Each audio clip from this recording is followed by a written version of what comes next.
Halo teman-teman, sembari kita menunggu Wukong Season 4 rilis, kali ini saya akan membahas sebuah serial Donghua mengenai seorang anak jenius dalam seni bela diri. Tanpa berlama-lama langsung saja ke ceritanya.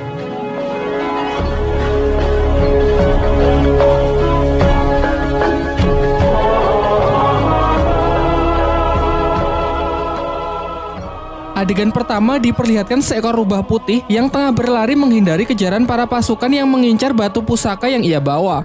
Namun karena sudah terkepung, rubah tersebut memutuskan untuk meledakkan dirinya sendiri. Scene beralih ke sebuah rumah yang memperlihatkan seorang pria bernama Li Xiaowu yang tengah mabuk-mabukan. Hal ini karena pada 6 tahun yang lalu ia gagal mengalahkan petarung dari klan lain dalam sebuah turnamen antar klan yang membuatnya depresi selama bertahun-tahun. Putranya yang masih kecil bernama Lindong berlari keluar sembari mengingat masa lalu dari sang ayah pada 6 tahun silam. Pada waktu itu, ayahnya bertanding di final turnamen melawan Ling Langtian, seorang petarung yang terkenal sangat kuat dari klannya. Namun ayahnya yang memikul harapan besar sayangnya bisa dikalahkan hanya dengan sekali serangan saja.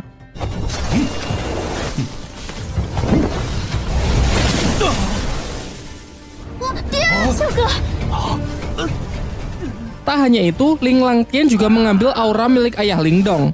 Singkat cerita, beberapa tahun pun telah berlalu dan Lindong kini telah tumbuh remaja. Pada suatu ketika, ia terlibat perkelahian dengan sepupunya yang bernama Ling San bersama teman-temannya yang membuat ia terperosok ke dalam jurang. Dirinya yang sudah terbaring lemas secara kebetulan darahnya menetesi sebuah batu pusaka peninggalan rubah di awal film, membuat batu itu hancur dan ia pun terjatuh. Di dalam gelapnya tempat itu, batu tersebut memancarkan cahaya keemasan yang membuatnya terbangun. Namun saat tersadar ia merasa heran dengan tanda bercahaya yang muncul di telapak tangannya serta luka-lukanya yang sudah sembuh. Saat ia pulang, adiknya yang bernama Qing Tan datang untuk mengajaknya bermain karena tak bisa tidur. Seusai bermain, ia juga langsung pergi. Saat Lindong terlelap tidur, kejadian aneh pun terjadi kembali. Ia bermimpi berada di sebuah dimensi biru gelap yang banyak terdapat pohon bambu. Saat ia masih kebingungan, tiba-tiba ia diserang sosok misterius yang perawakannya sangat mirip dengannya. Pertarungan pun tak terhindarkan, yang memperlihatkan kekuatan mereka benar-benar seimbang.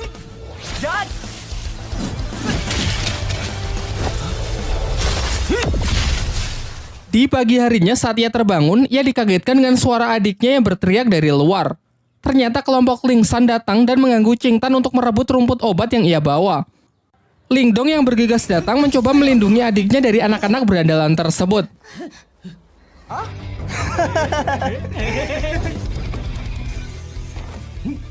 Diperlihatkan kemampuan Lindong yang sudah meningkat pesat mampu menangkis seluruh serangan dari Ling San.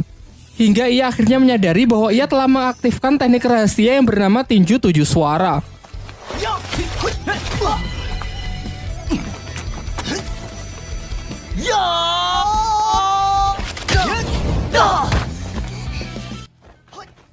Untung saja pertarungan yang semakin serius itu akhirnya dapat dihentikan oleh kakak Ling San yang diketahui bernama Lin Hong.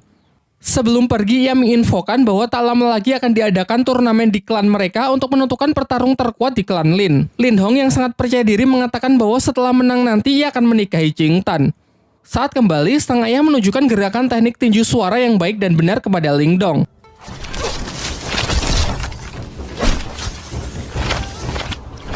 Ia pun berjanji akan melatih Lindong menggunakan berbagai teknik lainnya guna mempersiapkan diri untuk mengikuti turnamen. Di malam harinya, tiba-tiba Lindong melihat Qing Tan yang menggigil kedinginan karena auranya yang keluar tak terkendali. Secara mengejutkan, tanda cahaya di tangan Lindong menyerap aura dari adiknya tersebut dan mengubahnya menjadi 3 mutiara. Berkat itu, keadaan Qing Tan pun mulai membaik. Dan sebagai hadiah, Lindong memberikan mutiara tersebut kepada adiknya dengan syarat kejadian ini harus dirahasiakan, termasuk dari kedua orang tuanya. Keesokan harinya, Lindong kembali memulai latihannya dan berhasil meningkatkan ketahanan tubuhnya. Selain itu, kini secara sadar ia bisa memasuki dimensi rubah dan tempat itu ia jadikan sebagai tempat latihan. Bayangan dirinya yang waktu itu menyerangnya sekarang bisa ia manfaatkan sebagai sparring dalam latihan bertarungnya. Singkat cerita, hari turnamen pun telah tiba. Di putaran pertama, Ling Hao bertarung melawan adiknya sendiri, yakni Ling San. Dari segi kekuatan, kecepatan maupun pengalaman bertarung jelas sang kakak lebih unggul. Di putaran kedua, Qing Tan maju sebagai penantang selanjutnya karena tak ingin dinikahi oleh Ling Hao. Namun lagi-lagi Ling Hao menunjukkan kemampuannya yang memang berada di level yang berbeda. Tak lama setelah itu, Ling Dong akhirnya datang dan maju sebagai penantang terakhir. Dalam pertempuran itu, semua dibuat sangat terkejut melihat peningkatan kekuatan tempur Ling Dong, ditambah lagi ia mampu menggunakan teknik tinju 7 suara. Belum lagi peningkatan durability-nya yang mencapai level tinggi dapat menahan seluruh tekanan yang diberikan oleh Ling Hao.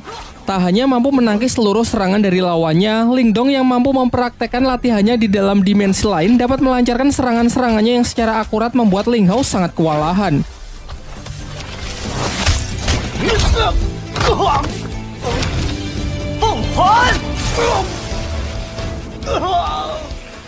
Dengan kemenangannya ini, Ling Dong lah yang keluar sebagai juara dan dinobatkan sebagai petarung terkuat di generasinya. Setelah turnamen berakhir, kakek Ling Dong selaku ketua klan Lin menjelaskan kepada kedua putranya bahwa dua klan tetangga, yakni klan Lei dan klan Xin akan bergabung melalui pernikahan anak-anak mereka.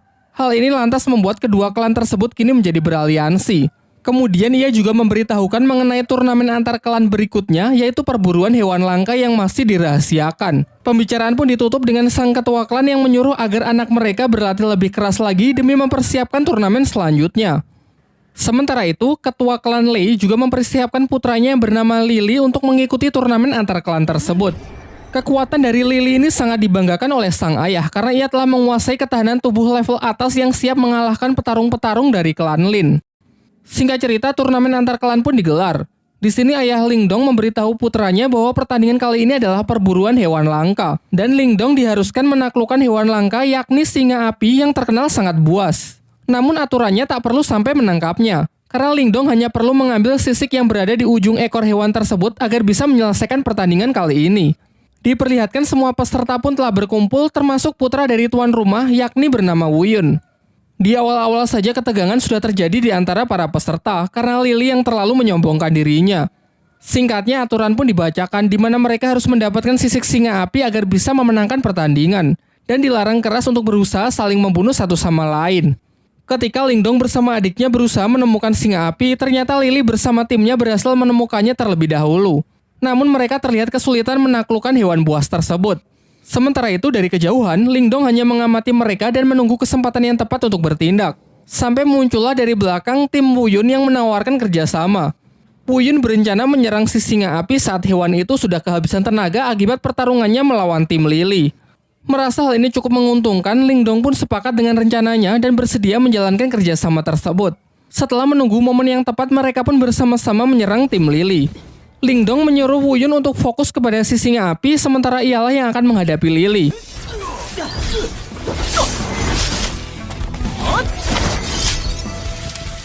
Singkatnya, berkat kerjasama yang baik, Wu Yun mendapatkan kesempatan untuk menebas sisik singa api tersebut dan segera pergi meninggalkan medan pertempuran setelah mendapatkannya. Sayangnya Wu Yun yang terlalu senang akhirnya lengah dan masuk ke dalam jebakan Lily yang sebenarnya sudah disiapkan untuk menangkap si singa api. Saat Ling Dong menyusul, ia terlambat karena Lily sudah mengambil sisik singanya dan dengan kejam menendang Wu Yun hingga terperosok ke dalam sarang si singa api. Ling Dong yang memiliki jiwa setia kawan mengabaikan sisik singa itu dan segera menyusul Wu Yun untuk mencoba menyelamatkannya. Sedangkan Lily bersama timnya telah kembali dan dengan bangga menunjukkan sisik singa api yang telah ia dapatkan. Ia juga menceritakan bahwa Wu Yun dan Ling Dong mungkin tak akan kembali karena sudah mati akibat kecerobohannya terpeleset jatuh ke dalam sarang si singa api. Akan tetapi di tengah ketegangan itu, secara mengejutkan Ling Dong dan Wu Yun ternyata berhasil kembali dengan selamat. Tetapi Lily tetap yakin kalau ialah pemenangnya karena telah membawa sisik si singa api. Di sini semuanya dibuat kembali terkejut melihat Ling Dong dan Wu Yun yang justru membawa dua anak singa api. Kemudian Ling Dong menceritakan mengenai kejadian yang sesungguhnya, mengenai Lily yang sudah melanggar aturan dengan berusaha membunuhnya. Tapi setelah masuk ke dalam sarang singa api, di sana mereka malah menemukan dua anak singa api yang terlantar karena induknya mati setelah sisiknya diambil. Karena merasa kasihan, akhirnya mereka pun sepakat membawa dua hewan tersebut. Kini telah diputuskan bahwa ketiganya berhasil menyelesaikan pertandingan ini dengan baik. Namun tetap saja hanya akan dipilih satu pemenang di mana mereka diharuskan bertarung untuk menentukan siapa yang terkuat dan layak mendapatkan gelar Raja Pemburu. Akan tetapi ketua dari klan Lei yang sangat menginginkan bayi singa api yang merupakan hewan sangat langka, ia pun mengusulkan untuk membuat taruhan dengan pertarungan anak-anak mereka. Kesepakatannya, jika ketua Lei menang, maka bayi singa Ling Dong akan menjadi miliknya. Dan jika ia kalah, ia bersedia menyerahkan pabrik kayu milik klannya. Pernyataannya ini sontak membuat semuanya sangat terkejut karena pabrik kayu adalah aset yang sangat berharga milik klan Lei dan ia mau bertaruh demi bayi singa tersebut. Sempat terjadi kekhawatiran karena kepercayaan diri dari ketua Lei ini bukan tanpa alasan. Putranya tersebut memanglah terkenal memiliki kemampuan di atas rata-rata dari anak-anak lain. Namun Lindong menepis kekhawatiran itu dan siap menerima tantangan yang dilemparkan. Singkat cerita, pertarungan mereka pun dimulai. Di awal, Lily dengan bangga menunjukkan kalau dirinya telah mencapai kekuatan tingkat Yuan duniawi. Namun Lindong juga menunjukkan level yang sama dengan Lily yang membuat semuanya sangat terkejut. Terungkap bahwa ternyata kemarin sebelum berangkat turnamen, sang ayah memberi Lindong Mutiara Yin, yaitu semacam pil penambah aura. Diperlihatkan dalam pertarungan itu mereka pun saling menyerang dan menangkis. Mungkin karena masih belum terbiasa dengan kekuatan barunya, Lindong nampak masih kesulitan saat mengatur pola serangannya.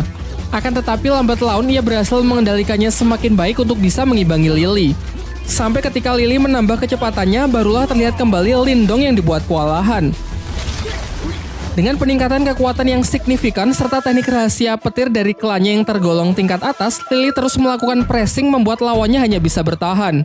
Lindong yang masih belum menyerah mencoba menyelaraskan kedua tangannya untuk menangkis dan menyerang, yang nampaknya lumayan efektif.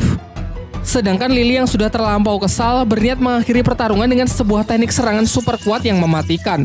Bahkan ia sempat mendapatkan peringatan bahwa ini bukanlah pertarungan hidup dan mati. Merasa bahwa Lily tak akan menghentikan serangannya, Lindong pun segera merapalkan beberapa segel tangan untuk merilis teknik yang disebut gerbang ajaib demi mengatasi serangan yang mematikan tersebut.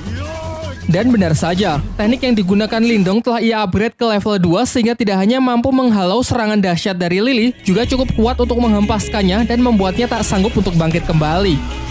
Dengan kekalahan putranya tersebut, dengan kesal dan terpaksa ketua klan Lei pun harus rela menepati janjinya untuk menyerahkan pabrik kayu miliknya. Keesokan harinya, diperlihatkan Lindong dan adiknya tengah bermain dengan si harimau api yang mereka beri nama si Oyen. Barulah di siang harinya, mereka memeriksa tambang kayu yang telah mereka menangkan. Namun terlihat tempat itu benar-benar hancur berantakan.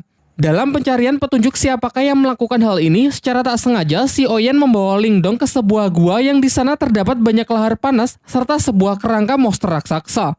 Di dalam gua itu, si Oyen menemukan sebuah kristal biru yang dengan lahap langsung ia makan. Sementara Lindong yang masih penasaran menemukan sebuah bunga yang memancarkan sinar. Namun ketika ia dekati, tangan Lindong malah seakan menyerap semacam energi dari kelopak bunga tersebut yang membuat sekujur tubuhnya menjadi terbakar. Untung saja saat kondisinya semakin buruk, batu rubah di tangannya menyerap energi panas dari kelopak bunga tersebut. Setelah berhasil keluar dan bertemu dengan keluarganya, Lindong menceritakan gua yang baru saja ia temukan serta sebuah batu permata merah yang ia peroleh di dalam sana. Lantas mereka pun bergegas pergi ke lokasi dan sempat terkejut karena ternyata tempat itu adalah tambang permata yang bernilai sangat tinggi. Setibanya di rumah, terlihat Lindong yang mendapatkan 3 batu permata. Dan dengan kekuatan dari batu rubahnya, ia dapat menyatukan ketiga batu menjadi satu permata yang bernilai lebih tinggi. Sementara itu, ketua klan Lei yang mendengar kabar tentang ditemukannya tambang permata jelas membuatnya semakin kesal. Namun setelah mendengar rencana dari rekannya, terlihat wajahnya yang kembali menjadi senang. Di lain waktu, ketika klan Lin sedang berbelanja berbagai macam kebutuhan klan, Lindong pergi ke sebuah toko barang antik di pusat kota untuk sekedar melihat-lihat. Di sana terdapat seorang kakek yang bernama Yandasi. Ia dapat melihat aura milik Lindong yang nampak tak biasa. Setelah Lindong membeli sebuah tas, tiba-tiba batu rubah di tangannya merespon sebuah energi yang berasal dari potongan kayu di toko tersebut. Si penjual mengaku barang itu sama sekali tak berharga dan tak tahu juga apakah fungsinya. Namun ketika Lindong hendak membelinya, ternyata barang tersebut sudah akan dibeli terlebih dahulu oleh seorang gadis bernama Yue. Lindong yang tak mau mengalah memaksa untuk tetap membelinya. Menanggapi hal itu, 2 pengawal dari Yue segera bertindak dengan menodongkan pedangnya kepada Lindong. Namun tiba-tiba saja kedua pedang itu terlempar yang ternyata ini adalah ulah dari si kakek Yanda yang memiliki kemampuan telekinesis. Terungkap bahwa kakek Yanda ini sebenarnya adalah guru dari Yue. Perseteruan mereka pun berakhir dengan Yue yang mengalah meninggalkan tempat tersebut. Sementara kakek Yanda menjelaskan kepada Lindong bahwa kemampuan telekinesisnya adalah kekuatan mental yang berbeda dari teknik bela diri biasa. Ia lalu menawarkan agar Lindong mau menjadi muridnya setelah melihat potensi besar yang ia miliki. Namun Lindong memilih untuk menolak tawaran tersebut karena takut kalau rahasia kekuatan batu rubah di tangannya bisa terbongkar. Kakek Yanda pun sama sekali tidak memaksa dan menghormati keputusan Lindong. Namun sebelum pergi, ia memberikan sebuah buku untuk bisa ia pelajari. Sementara itu, di area tambang datang sekelompok orang dari desa Naga Hitam yang ingin melakukan invasi. Mereka berniat merebut paksa pabrik kayu karena status kepemilikan dari tambang tersebut kini dianggap tidak jelas. Namun sebenarnya orang-orang ini adalah suruhan dari ketua klan Lei yang sengaja ia perintahkan untuk merebut tempatnya kembali. Beruntung Lindong kembali tepat waktu untuk mencoba melakukan perlawanan sehingga terjadilah pertarungan. Ketua Naga Hitam pun tanpa ragu langsung menyerang Lindong yang membuatnya terlempar menghantam gerbang masuk di sana. Dengan selubung aura sebagai pelindung, Lindong masih mampu bertahan dan bangkit kembali. Sementara Qing Tan juga membantu dengan melancarkan beberapa anak panah untuk menghentikan orang-orang tersebut masuk lebih jauh. Setelah melihat potensi Lindong, Ketua Naga Hitam segera memperkuat aura untuk membunuhnya karena khawatir jika dibiarkan kelak Lindong akan menjadi lawan yang menyusahkan. Sementara Lindong setidaknya masih mampu bertahan meskipun digempur dengan berbagai macam serangan yang mematikan. Selain itu terlihat juga ia mengupgrade gerbang ajaib ke level 3 yang mampu mengimbangi kekuatan dari lawannya tersebut.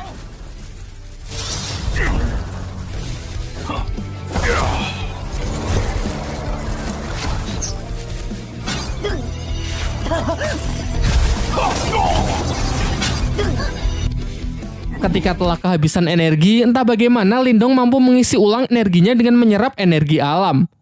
Ia pun meminta Qing Tan bersama Si Oyan agar mengulur waktu setidaknya sampai energinya terisi penuh. Jelas hal ini sama sekali tidak mudah, terlebih lagi karena bagaimanapun juga mereka telah kalah jumlah. Hingga saat salah seorang musuh berhasil melukai Lindong, seketika Lindong bangkit serta luka-lukanya bisa sembuh dengan sangat cepat karena energinya yang terkumpul telah lebih dari cukup. Dan benar saja, setelah bangkit kekuatan Lindong kini menjadi berkali-kali lipat sehingga di ronde kedua ini hanya dengan sekali pukulan ia dapat mengalahkan lawannya tersebut.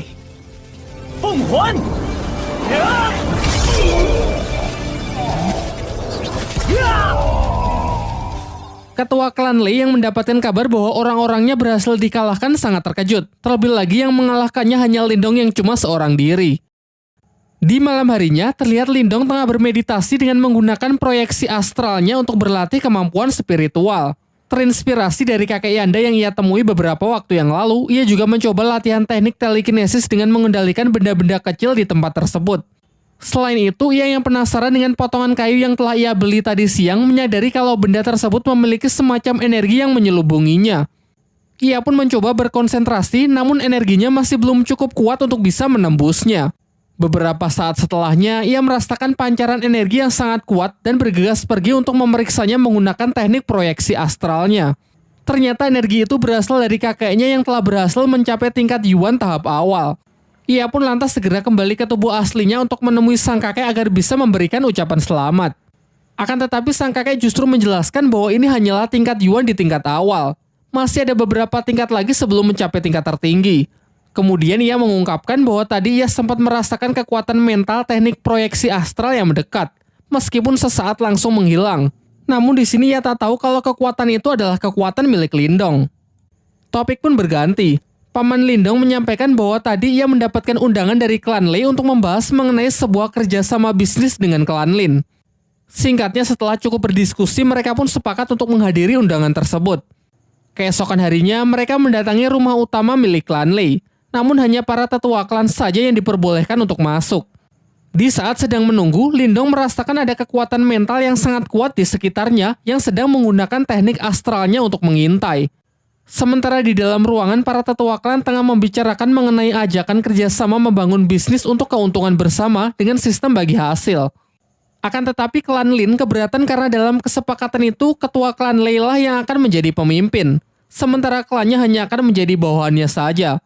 Di sini terbongkarlah kedok dari ketua klan Lei yang sebenarnya ingin menjadi penguasa di kota tempat mereka. Perdebatan itu pun semakin memanas yang malah membawa mereka dalam sebuah pertarungan.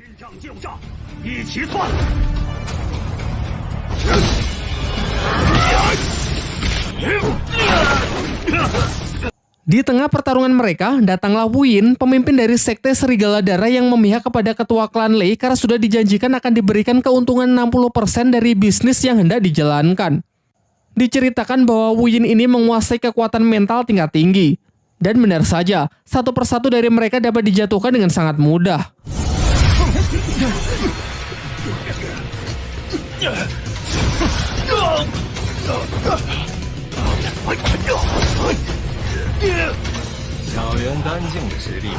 Lindong pun tak tinggal diam, ia berusaha melindungi anggota klannya dengan melawan Gu Yin sendirian. Semuanya pun dibuat sangat terkejut karena Lindong ternyata juga menguasai teknik mental yang sudah berada di tingkat lumayan tinggi. Mereka lantas bertarung dengan sangat sengit. Terlihat Lindong meskipun masih pemula, ia mampu mengimbangi kecepatan dari Gu Yin.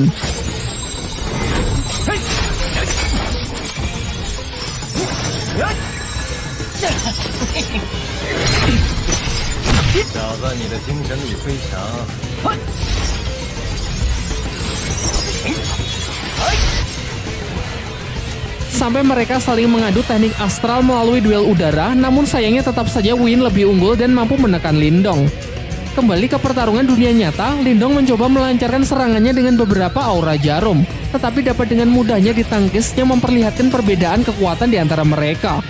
Kini di puncak pertarungan, Lindong hanya mampu bertahan yang nampak semakin terdesak saja. Akan tetapi di ambang kekalahannya, Lindong teringat mengenai potongan kayu yang memiliki selubung energi mental tingkat tinggi. Lantas ia pun mencoba memanfaatkannya untuk menahan serangan mental dari Wu Yin. Melebihi ekspektasi, ternyata hal ini benar-benar efektif. Benda tersebut cukup kuat untuk menangkal energi mental tingkat tinggi. Bahkan selain menahan, kayu itu juga mampu menyerap serangan dari energi spiritual yang kemudian ditransfer masuk ke dalam tubuh Lindong. Dengan ini Lindong pun bisa membalikan keadaan. Gu Yin yang kekuatannya telah terkuras habis tak lagi mampu menahan serangan dari Lindong yang sudah meningkat berkali-kali lipat sehingga ia harus menerima kematiannya. Beberapa lama setelah pertarungan itu, orang-orang dari sekte Serigala Darah yang dipimpin oleh Wei Tong berniat balas dendam kepada klan Lin karena telah membunuh Gu Yin. Kakek Lindong mencoba menjelaskan bahwa Gu Yin lah yang bersalah karena telah ikut campur dan membantu ketua klan Lei untuk menindas klannya. Ia pun kemudian menawarkan sebuah jalur damai dengan menanyakan apa yang perlu dilakukan agar Wei Tong bisa melupakan dendamnya tersebut. Wei Tong menjawab bahwa ia mau orang yang telah membunuh Gu Yin dan tabang permata milik klan Lin diserahkan kepadanya, serta seluruh orang dari klan Lin harus bersedia menjadi budaknya. Jelas kakek Lindong pun menolak hal itu sehingga pertarungan pun tak terelakkan. Sayangnya Wei Tong yang telah mencapai tingkat Yuan level atas dengan mudah bisa mengalahkan kakek Lindong. Sampai akhirnya Lindong datang dan menyatakan akan mengalahkan Wei Tong seorang diri, mengingat dirinya lah yang harusnya bertanggung jawab atas kematian Gu Yin. Tanpa basa-basi, Wei Tong pun langsung melancarkan serangannya terlebih dahulu.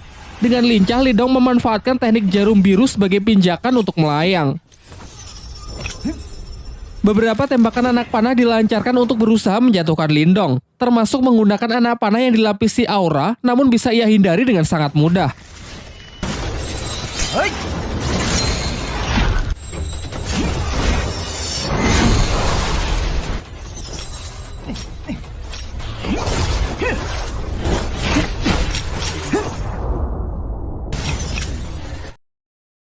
Sampai akhirnya Lindong dengan penuh percaya diri menawarkan sebuah perjanjian, yaitu 3 bulan dari sekarang ia bersedia bertarung sampai mati dengan Wei Tong. Kesepakatannya, jika ia kalah maka ia siap menerima hukuman apapun, serta aset pabrik kayu milik klan Lin akan rela ia serahkan.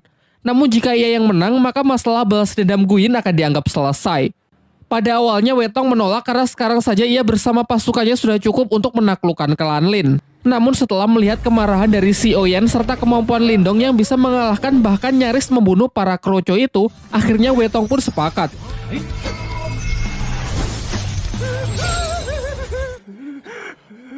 Tetapi ia merasa kalau 3 bulan terlalu lama, sehingga ia ingin mempersingkatnya menjadi 2 bulan saja. Setelah kepergian dari orang-orang sekte Serigala Darah, ayah dan kakek Lindong nampak cemas dengan perjanjian tersebut yang menurut mereka terlalu beresiko karena mempertaruhkan klannya. Namun Lindong menepis kekhawatiran itu dengan mengatakan bahwa ia akan berusaha semaksimal mungkin, mengingat ialah yang memang harus bertanggung jawab dalam kasus ini. Ia lalu meminta izin untuk pergi ke ibu kota lebih awal demi lebih banyak menuntut seni ilmu bela diri di sana. Akan tetapi sebenarnya ia juga punya alasan yang ia rahasiakan, yaitu mencari cara untuk melatih batu rubah di tangannya agar bisa sepenuhnya ia kendalikan. Keesokan harinya, Lindong pun berpamitan dengan semuanya meskipun terlihat sang adik sebenarnya tak rela jika kakaknya pergi sendirian. Singkatnya, Lindong pun berangkat ke ibu kota dengan menunggangi seekor kuda. Setelah tiba di ibu kota, ia mendapatkan informasi kalau di sana akan ada pelelangan benda-benda antik yang digelar untuk para bangsawan. Lindong yang tertarik berniat menghadiri pelelangan tersebut dengan harapan bisa menemukan barang bagus yang bisa berguna nantinya. Bermodalkan dengan beberapa butir permata yang ia bawa, Lindong pun diubah penampilannya agar layak memasuki pelelangan yang dihadiri oleh para bangsawan tersebut. Setibanya di sana, Lindong kembali bertemu dengan kakek Yanda yang diundang sebagai tamu serta ia juga melihat Yue yang datang bersama panitia pelelangan bernama Xuansu. Dalam pelelangan tersebut, Lindong tertarik dengan sebuah tanaman langka yang mampu meningkatkan kekuatan spiritual seseorang. Semuanya sempat dibuat terkejut karena Lindong yang menawarnya dengan harga yang sangat mahal. Diperlihatkan, kakek Yanda sangat terkejut karena merasakan energi dari keberadaan Lindong yang benar-benar telah meningkat pesat. Seusai acara pelelangan itu, Xuansu mengajak Lindong pergi menemui kakek Yanda di sebuah ruangan pertemuan. Sebelum berangkat, mereka sempat merasakan kehadiran mata-mata yang sedari awal sudah membuntuti Lindong. Dalam pertemuan itu, kakek Yanda kembali menawari Lindong untuk menjadi muridnya agar bisa menyempurnakan teknik segel kehidupan milik Lindong. Namun dengan sopan Lindong menolak tawaran itu dan menunjukkan bahwa ia telah menyempurnakannya.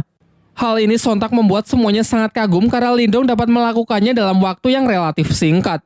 Kemudian barulah dijelaskan bahwa segel kehidupan adalah dasar dari ahli kekuatan mental. Segel ini dibagi menjadi 3 jenis, yakni segel kehidupan, segel duniawi, dan segel surgawi. Segel kehidupan adalah yang paling umum, sementara segel terkuat adalah segel surgawi yang konon katanya memiliki kekuatan di luar nalar manusia. Singkat cerita, Lindong bersedia menceritakan masalah klannya yang sedang bersinggungan dengan sekte Serigala Darah serta kesepakatannya untuk bertarung hidup dan mati melawan Wei Tong. Mendengar hal itu, Xuansu memberitahukan bahwa terdapat sebuah kolam surgawi yang berisikan energi murni yin dan yang dari sumber kolam tersebut. Kabarnya jika seseorang memasuki kolam itu maka dapat meningkatkan kekuatan spiritualnya, dan kabar baiknya baru-baru ini ditemukan keberadaan kolam surgawi tersebut, namun sayangnya berada di wilayah perbatasan desa dengan klan lain dan masih menjadi sengketa. Xuansu lalu juga menceritakan bahwa telah disepakati sebuah turnamen di mana pemenangnya berhak mengambil energi murni dari kolam tersebut. Tanpa pikir panjang, Lindong pun setuju untuk berpartisipasi dalam turnamen itu. Di lain waktu, Lindong kembali memasuki dimensi batu rubah, namun anehnya bayangan hitam yang selalu menjadi alat berlatihnya tak lagi muncul. Ia pun mencoba berkonsentrasi untuk menemukan sumber masalah. Dan tiba-tiba di sana muncul sesosok bayangan putih yang tak lain adalah si rubah putih itu sendiri.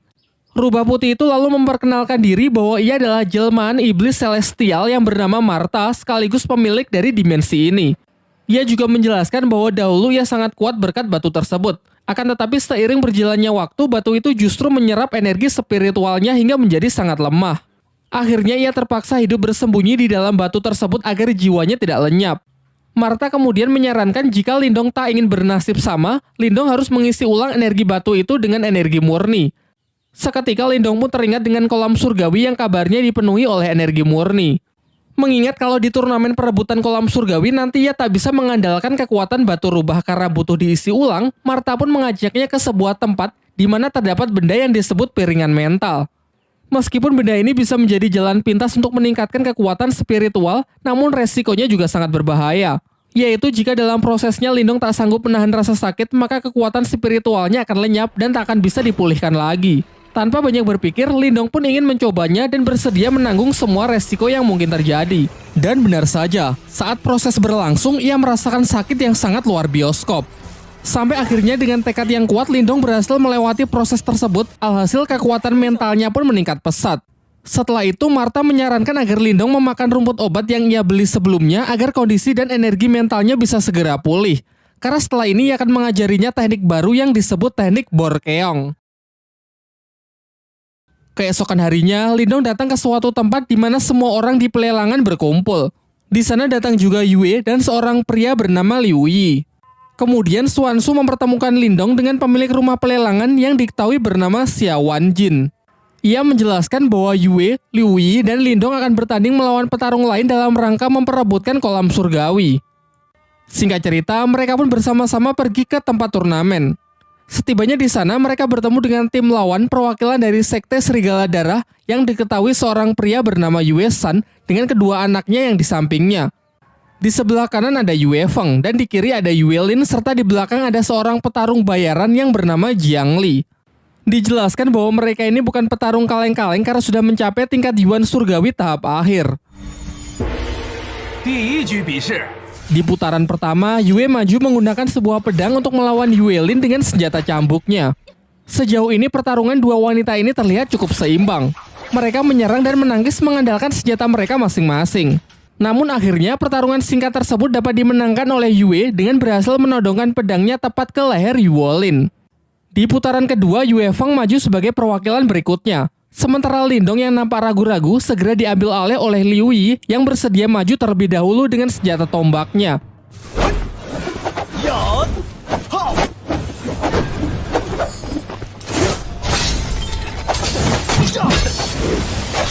Di tengah pertarungan, Partha merasakan ada sebuah gejolak energi dari dalam kolam surgawi.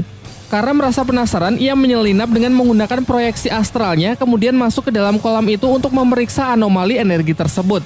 Namun karena ia hanya menggunakan wujud astralnya, ia tak sanggup menyelam terlalu dalam. Kembali ke arena pertarungan. Diperlihatkan kalau perwakilan tim lawan dapat memenangkan pertarungan di putaran kali ini. Pertarungan selanjutnya adalah babak penentu, di mana Lindong akan menjadi harapan terakhir untuk bisa mendapatkan hak dari kolam surgawi. Dengan nada yang sedikit menggoda, Swanshu menyemangatinya agar bisa memenangkan pertarungan penentu tersebut. Sementara di pihak lawan, Jiang Li si tentara bayaran maju untuk menghadapi Lindong. Di awal, Jiang Li mengatakan bahwa ini akan menjadi pertarungan sampai mati. Jadi jika ingin menyerah, inilah saatnya. Namun Lindong sama sekali tak gentar dengan gertakan itu dan segera bersiap memasang kuda-kudanya. Serangan pertama dapat ia tangkis dengan mudah. Dilanjutkan dengan beberapa gerak serangan juga ia lancarkan untuk mencoba mencari titik lemah dari pertahanan lawannya. So far, nampak keduanya masih seimbang sampai mengadu kekuatan aura mereka. Cukup khawatir melihat kekuatan Jiang Li yang telah mencapai tingkat Yuan Surgawi. Namun tak kalah mengejutkan kalau menyaksikan energi mental tingkat tinggi Lindong yang seketika mampu menghentikan pergerakan lawannya. Dilanjutkan dengan serbuan jarum aura yang semakin merepotkan Jiang Li.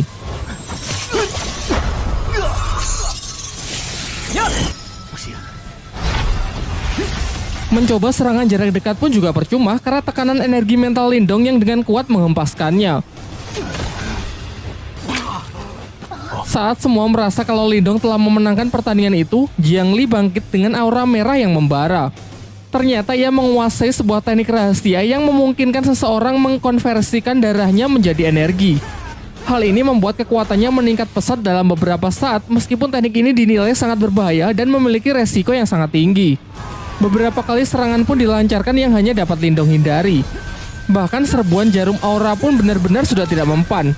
Sebagai serangan penutup, Jiang Li memusatkan energinya di tangan untuk menciptakan serangan mematikan yang berwujud tangan merah raksasa. Sementara Lindong bersiap dengan teknik barunya yang diajarkan oleh Martha, yaitu teknik Borkeong. Bentrokan teknik yang sangat kuat itu pun menghasilkan gelombang yang menggentarkan langit dan bumi. Namun saat debu telah menyingkir, terlihat Jiang Li yang sudah mati langkah dengan 4 jarum Lindong yang diarahkan tepat ke lehernya. Sehingga dengan ini Lindonglah yang keluar sebagai pemenang dan memiliki hak atas kolam surgawi. Setelah kemenangan itu, mereka bertiga masuk ke dalam kolam untuk menyerap energi spiritual sebanyak-banyaknya. Namun dibandingkan yang lain, teknik penyerapan energi milik Lindong berjalan jauh lebih lambat. Martha pun justru menertawakannya. Dikarenakan waktu berendam yang terbatas, Martha membuat sebuah kesepakatan dengan Lindong, yaitu ia akan membantunya menyerap energi spiritual dengan cepat dengan syarat jika sudah selesai, Lindong harus bersedia turun ke dasar kolam untuk melihat sumber energi aneh dari kolam surgawi tersebut. Tanpa pikir panjang, Lindong pun menyetujui kesepakatan yang dibuat Martha.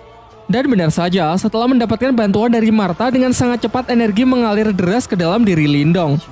Bahkan efek dari proses itu sampai dirasakan di atas kolam yang muncul pusaran air raksasa. Seusai proses penyerapan, sesuai kesepakatan ia turun ke dasar kolam untuk memeriksa sumber dari energi kolam surgawi. Di bawah sana Lindong menemukan giok iblis piton yang dalam kondisi tersegel.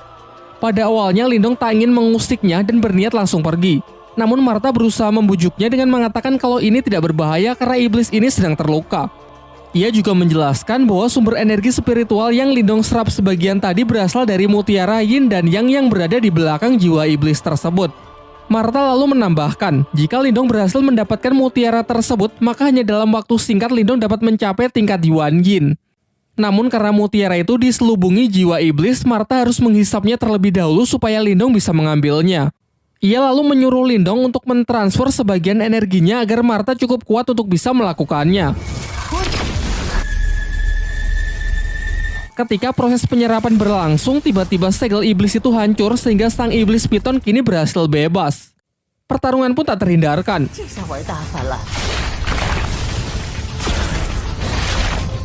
Di sini Martha berusaha mengalihkan perhatian ular piton itu supaya Lindong memiliki cukup waktu untuk mengambil mutiaranya. Akan tetapi Lindong yang masih ragu sama sekali tak punya keberanian untuk mendekat. Sampai akhirnya Martha menggunakan rencana cadangan, yaitu kembali masuk ke dalam tangan Lindong. Pada awalnya Lindong mengira kalau Martha sudah menipunya. Namun selang beberapa waktu, luapan energi keluar dari tangannya yang ternyata adalah Martha dengan wujud aslinya, yaitu naga api raksasa. Dengan cepat ia membakar iblis piton itu dengan semburan api lalu segera menyerapnya.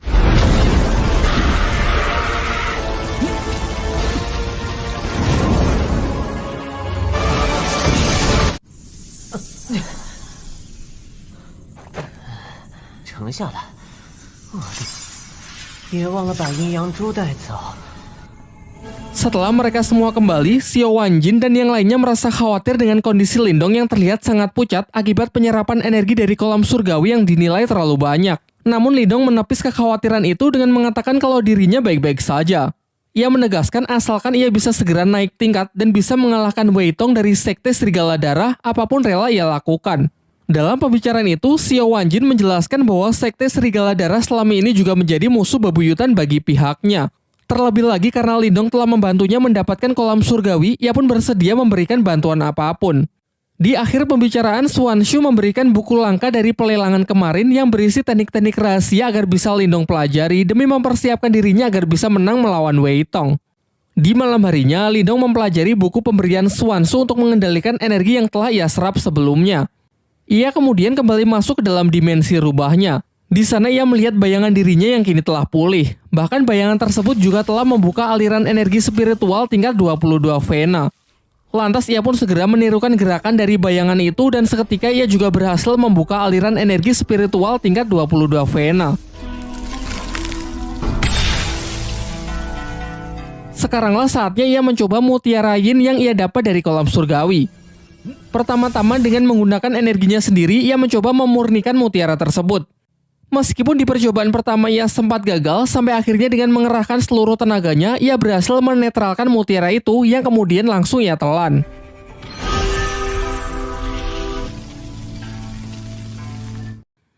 Terlihat gejolak kekuatan spiritualnya pun meningkat pesat. Bahkan segel kehidupannya kini menjadi 2. Dengan ini ia pun sangat yakin kalau di pertarungan nanti ia bisa menghancurkan Wei Tong. Keesokan harinya, Suanshu mengajak Lindong ke tempat pelelangan dengan mengatakan kalau ada orang yang ingin menemuinya. Ternyata di sana datang keluarga besar Lindong, yaitu Qing Tan, ayahnya dan kakeknya. Setelah Suanshu pergi, sang kakek tiba-tiba menyerang Lindong dengan maksud menguji sudah sejauh mana kekuatan cucunya tersebut.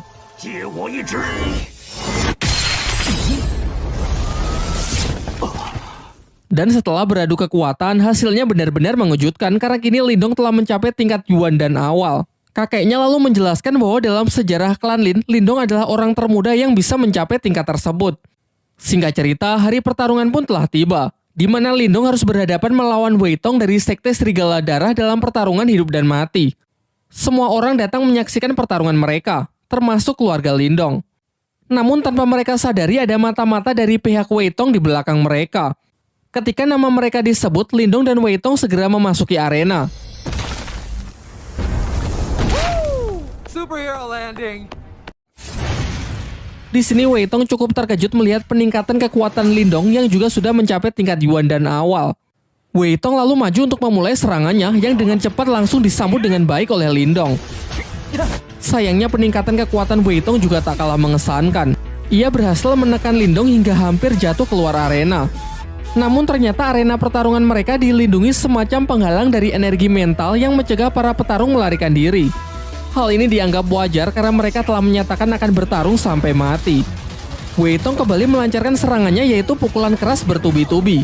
Sementara Lindong terlihat kewalahan menahan tekanan yang terus diberikan. Sejauh ini nampaknya Wei Tong lah yang menguasai jalannya pertempuran. Teknik demi teknik Lindong lancarkan akan tetapi sama sekali tak berefek. Ialah yang justru menerima pukulan mentah dari Wei Tong yang tepat mengarah ke dadanya. Terdengar sorak dari para penonton yang meragukan Lindong membuat pihaknya semakin cemas kalau Lindong tak akan mampu bertahan.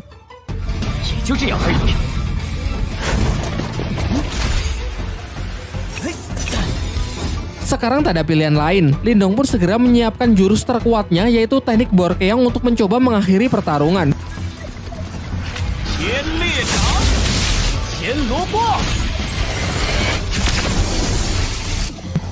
Sebenarnya serangan Lindong ini bisa saja mengalahkan Wei Tong. Namun Wei Tong menggunakan cara licik dengan menyuruh mata-matanya menyandera Qing Tan sehingga membuat Lindong kehilangan konsentrasinya. Sementara kakek Yanda berusaha membantu dengan mencoba mendekati mata-mata tersebut. Di arena, Lindong benar-benar tidak bisa fokus bertarung karena melihat adiknya dalam bahaya. Alhasil serangan-serangan Wei Tong pun banyak yang masuk.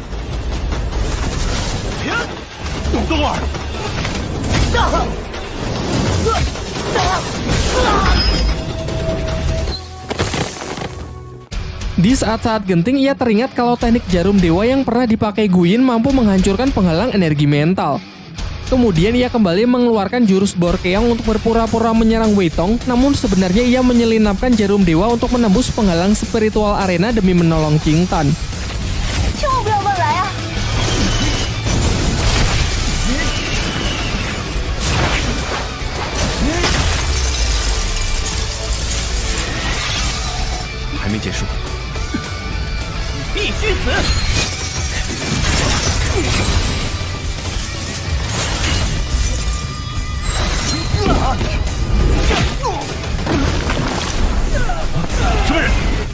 Saat si mata-mata hendak mencoba menyerang lagi, datanglah kakek Yanda yang membantu mengalahkannya. Kini setelah adiknya berhasil selamat, Lindong pun bisa kembali fokus bertempur melawan Wei Tong dengan emosi yang benar-benar telah mencapai puncaknya.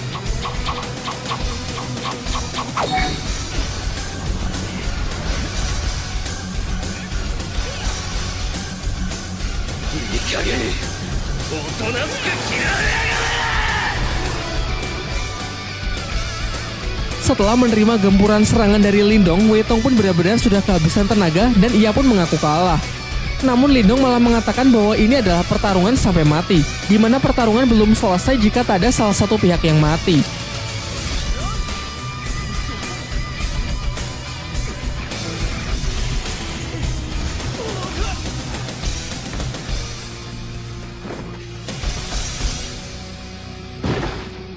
Cerita kemudian loncat ke beberapa bulan setelahnya.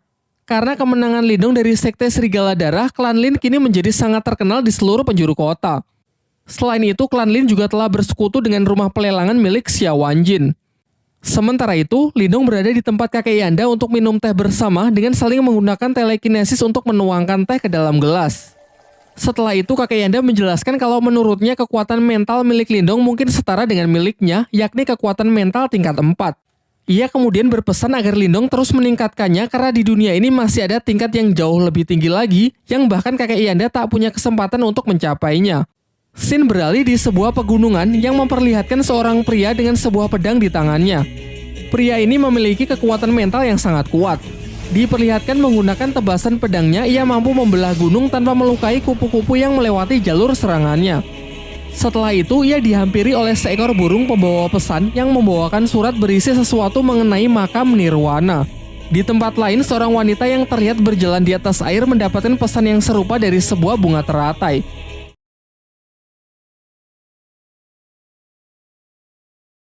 Di awal film, terlihat rombongan klan Lin sedang dalam perjalanan untuk mengantarkan batu permata. Namun di tengah jalan, mereka diserang oleh sekelompok bandit yang ingin merampok mereka. Sebuah serangan nyaris membunuh Ling Hao. Beruntung sepupunya Lingdong berhasil menyelamatkannya. Tidak berhenti sampai di sana, ratusan anak panah ditembakkan untuk menggempur rombongan klan Lin.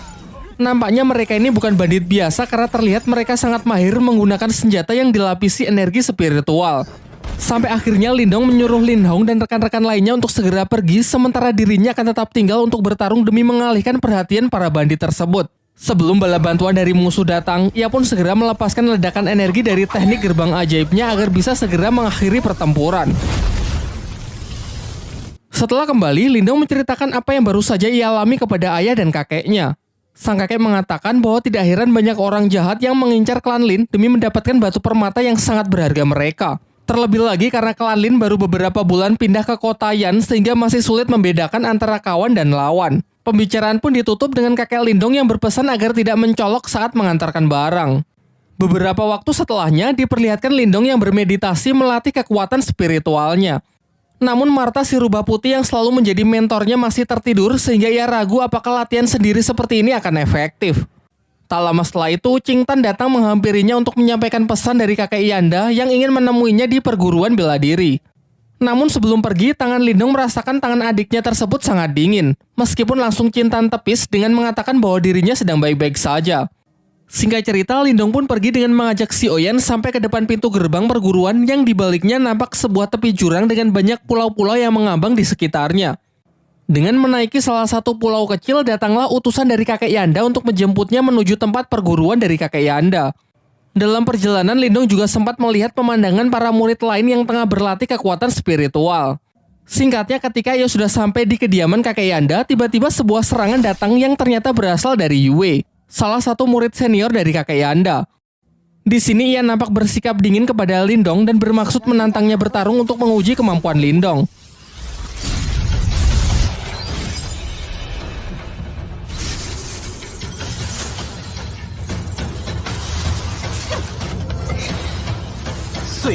Namun ketika pertarungan mereka sudah mulai serius, kakek Yanda datang untuk segera menghentikan mereka. Kakek Yanda lalu menjelaskan bahwa tak lama lagi akan diadakan pertandingan antar perguruan bela diri yang disebut pertarungan menara. Namun di dua pertandingan sebelumnya perguruan bela dirinya telah mengalami kekalahan sehingga jika pertandingan kali ini ia kalah lagi, maka kepemimpinan dari perguruannya akan diambil alih oleh perguruan bela diri dari kota sebelah, yakni perguruan bela diri kota Tianhou. Jadi tujuannya memanggil Yue dan Lindong adalah untuk meminta bantuan agar mereka bersedia berpartisipasi mewakili perguruan bela diri kota Yan miliknya.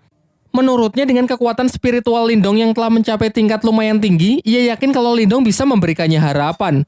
Lindong pun bersedia membantu mengingat jasa kakek Yanda yang beberapa waktu yang lalu telah menyelamatkan nyawa adiknya. Setelah pembicaraan mereka, kakek Yanda meminta Yue agar menemani Lindong berkeliling.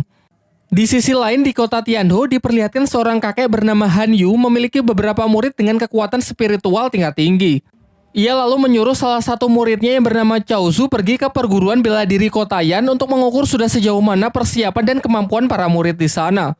Sementara itu ketika Yue mengajak Lindong berkeliling di perguruan bela diri kota Yan, mereka melihat kerusuhan di tengah latihan para murid di sana. Ternyata ini adalah ulah Cao Zu, salah satu murid perguruan Tianhou yang memang sengaja datang untuk merusuh sekaligus mengukur kemampuan para murid di sana. Ia sangat sombong karena sejauh ini belum ada murid di tempat itu yang bisa menandinginya.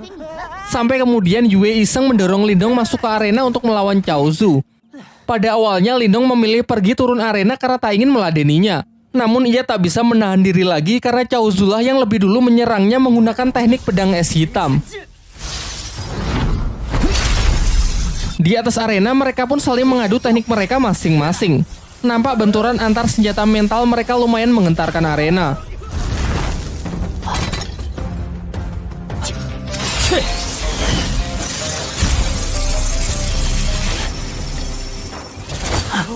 Cao Zu ternyata tak hanya membual. Dengan teknik pedang es hitamnya ia cukup sukses menekan jarum dewa milik Lindong. Namun di ujung pertarungan Lindong mencoba teknik barunya dengan menahan serangan Cao Zu menggunakan segel batu rubah di tangannya. Nampaknya segel rubah itu tak hanya menahan. Tangan Lindong seakan menyerap energi spiritual dari lawannya tersebut.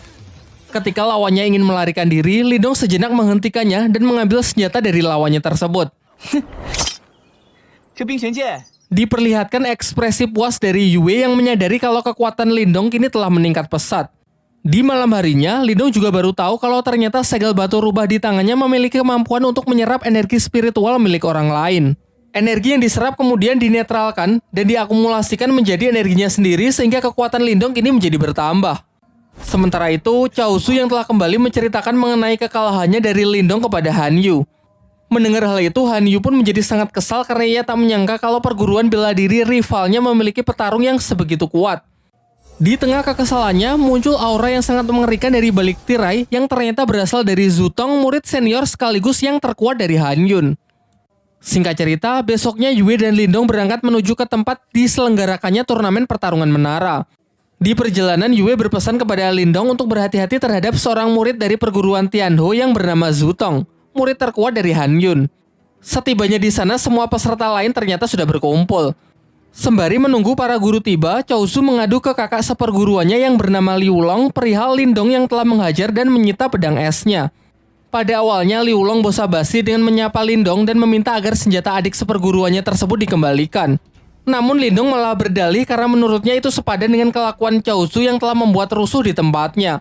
Ketika suasana semakin tegang, Yue berusaha menengahi agar jangan membuat keributan sebelum pertandingan dimulai. Tak lama setelah itu, datanglah para guru yaitu Han Yun dan kakek Yanda menghampiri mereka. Kakek Yanda lalu menjelaskan bahwa aturan dari pertarungan menara cukup sederhana, yaitu siapa yang bisa naik ke tingkat tertinggi dan mampu bertahan dalam waktu yang lama maka ialah yang akan menjadi pemenangnya. Namun sebelum menyelesaikan kalimatnya, Han Yun menyela dan menyuruhnya agar segera membuka gerbang menara agar pertandingan bisa segera dimulai. Kakek Yanda lalu segera merapalkan mantranya dan secara ajaib muncullah sebuah menara 8 tingkat tepat di depan mereka. Dapat dirasakan gelombang energi spiritual yang sangat dahsyat menyertai kemunculan dari menara tersebut. Setelah pintu dibuka, pertarungan menara pun dimulai dengan sistem Battle Royale, di mana petarung yang bisa bertahan paling lama dan berhasil naik ke lantai tertinggi maka ialah pemenangnya. Ketika semua peserta telah bergegas masuk ke dalam menara, di luar Han Yun dan kakek Yanda memantau keadaan di dalam menara menggunakan semacam proyeksi spiritual. Sementara itu, Lindong yang telah masuk sangat terkejut karena sebagian energi mental di gerbang masuk ternyata bisa ia serap sehingga sekali lagi kekuatannya mengalami peningkatan. Tak ingin berlama-lama di lantai dasar, Lindong pun segera naik ke lantai yang lebih tinggi dengan melewati rintangan-rintangan kecil. Di sisi lain, ternyata Zutong memimpin dengan dirinya yang telah mencapai lantai ke-6 dengan sangat cepat, disusul oleh Yue sebagai runner-up yang berusaha mengejar ketertinggalannya. Satu tingkat di bawahnya ada Chaozu dan Liu Long yang terjebak di lantai 5 dan tak bisa naik lebih tinggi lagi karena tekanan energi mental yang semakin kuat. Namun alih-alih menghabiskan energinya untuk berusaha naik ke lantai 6, Liu Long mempunyai ide untuk tetap tinggal di lantai 5 dengan tujuan menghalangi peserta lain yang ingin naik ke lantai selanjutnya. Dan benar saja, Lindong yang baru saja sampai di lantai 5 langsung mereka halangi.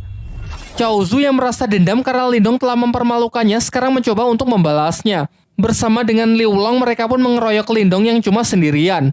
Akan tetapi Lindong nampak tak takut sedikit pun dan justru memanas-manasi mereka dengan memperlihatkan senjata Chaozu yang kemarin ia sita. Kini ia kendalikan sebagai senjata untuk melawan mereka. Diperlihatkan dari kedua sisi, Chaozu dan Liu Long mengepung Lindong dengan masing-masing teknik mental mereka. Pertarungan pun pecah. Meskipun nampak tak adil dengan pertarungan 2 lawan 1, nyatanya Lindong mampu mengimbangi mereka.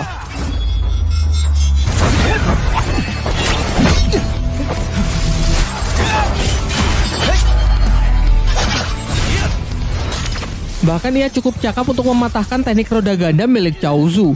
Sementara Liu Long yang terus menggempurnya dengan pedang mentalnya juga sangat kewalahan karena Lindong dapat bertahan sekaligus menyerang dalam waktu yang bersamaan. Sampai akhirnya kedua saudara seperguruan ini melakukan teknik fusion dengan menggabungkan kekuatannya untuk menyerang Lindong.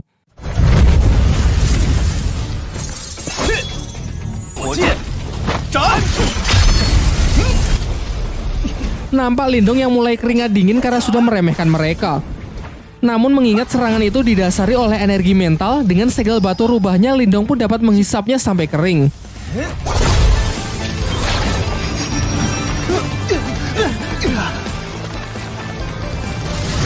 Dan ketika mereka sudah kalah, Lindong tidak lantas membunuh mereka, melainkan malah menguras dompet mereka kemudian langsung bergegas naik ke lantai 6 demi mengejar ketertinggalannya.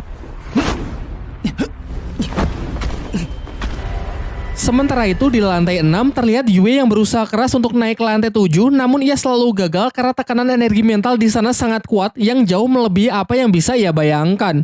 Berbeda dengan rivalnya, Zutong nampak santai berpisah dengan Yue karena tinggal selangkah lagi ia sudah bisa naik ke lantai 7. Hal ini membuktikan kalau tingkat kekuatannya memanglah luar biasa kuat. Yue yang merasa kecewa dengan dirinya sendiri akhirnya melepas pegangannya karena telah kehabisan tenaga. Beruntung Lindong datang tepat waktu dan masih sempat menangkapnya. Setelah mengucapkan janji bahwa ia pasti akan menang, Lindong pun segera melompat untuk menyusul Zutong naik ke lantai selanjutnya. Di luar menara, Hanyu dan kakek Yanda hanya tahu kalau ada dua peserta yang berhasil naik ke lantai 7 tanpa tahu siapakah mereka. Pada awalnya Hanyu mengira kalau mereka pasti Zutong dan Yue, namun kakek Yanda yakin kalau itu bukan Yue melainkan Lindong. Sementara di dalam menara, Lindong telah berhasil naik ke lantai 7. Namun tidak hanya adanya tekanan mental yang jauh lebih kuat, karena di sana juga terdapat rintangan sambaran petir yang mencegah mereka naik ke lantai 8. Terlihat Zutong yang sudah berada lebih tinggi sangat terkesan dengan Lindong yang berhasil mencapai lantai ini. Mereka pun mulai berlomba-lomba untuk bisa naik ke lantai 8. Zutong mulai menyerang Lindong untuk memperlambatnya. Akan tetapi dengan cepat Lindong bisa melewati semua rintangan sekaligus melancarkan serangan balik.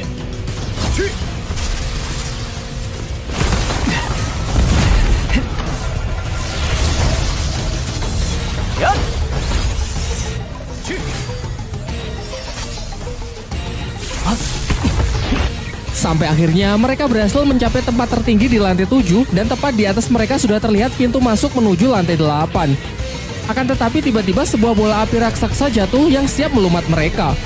Menanggapi bahaya itu, Lindong dan Zutong pun senada mengeluarkan serangannya untuk menghancurkan bola api tersebut.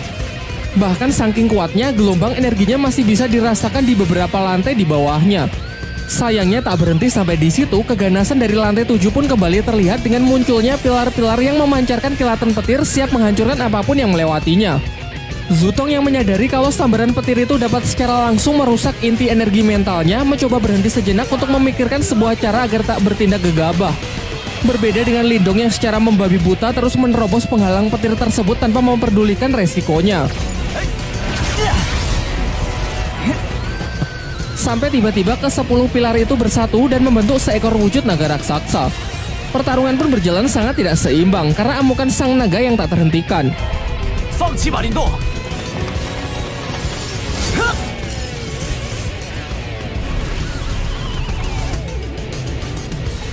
Di saat naga itu melilit Lindong, Lindong baru menyadari bahwa ular ini hanyalah bongkahan energi mental, di mana ini artinya ada kemungkinan kalau ia bisa menyerapnya. Setelah menghisap habis naga tersebut tanpa membuang waktu, Lindong pun langsung melompat ke lantai 8 meninggalkan Zutong. Di luar menara terlihat ada seorang peserta yang telah berhasil naik ke lantai tertinggi. Namun mereka semua beranggapan kalau Zutonglah yang berhasil mencapainya.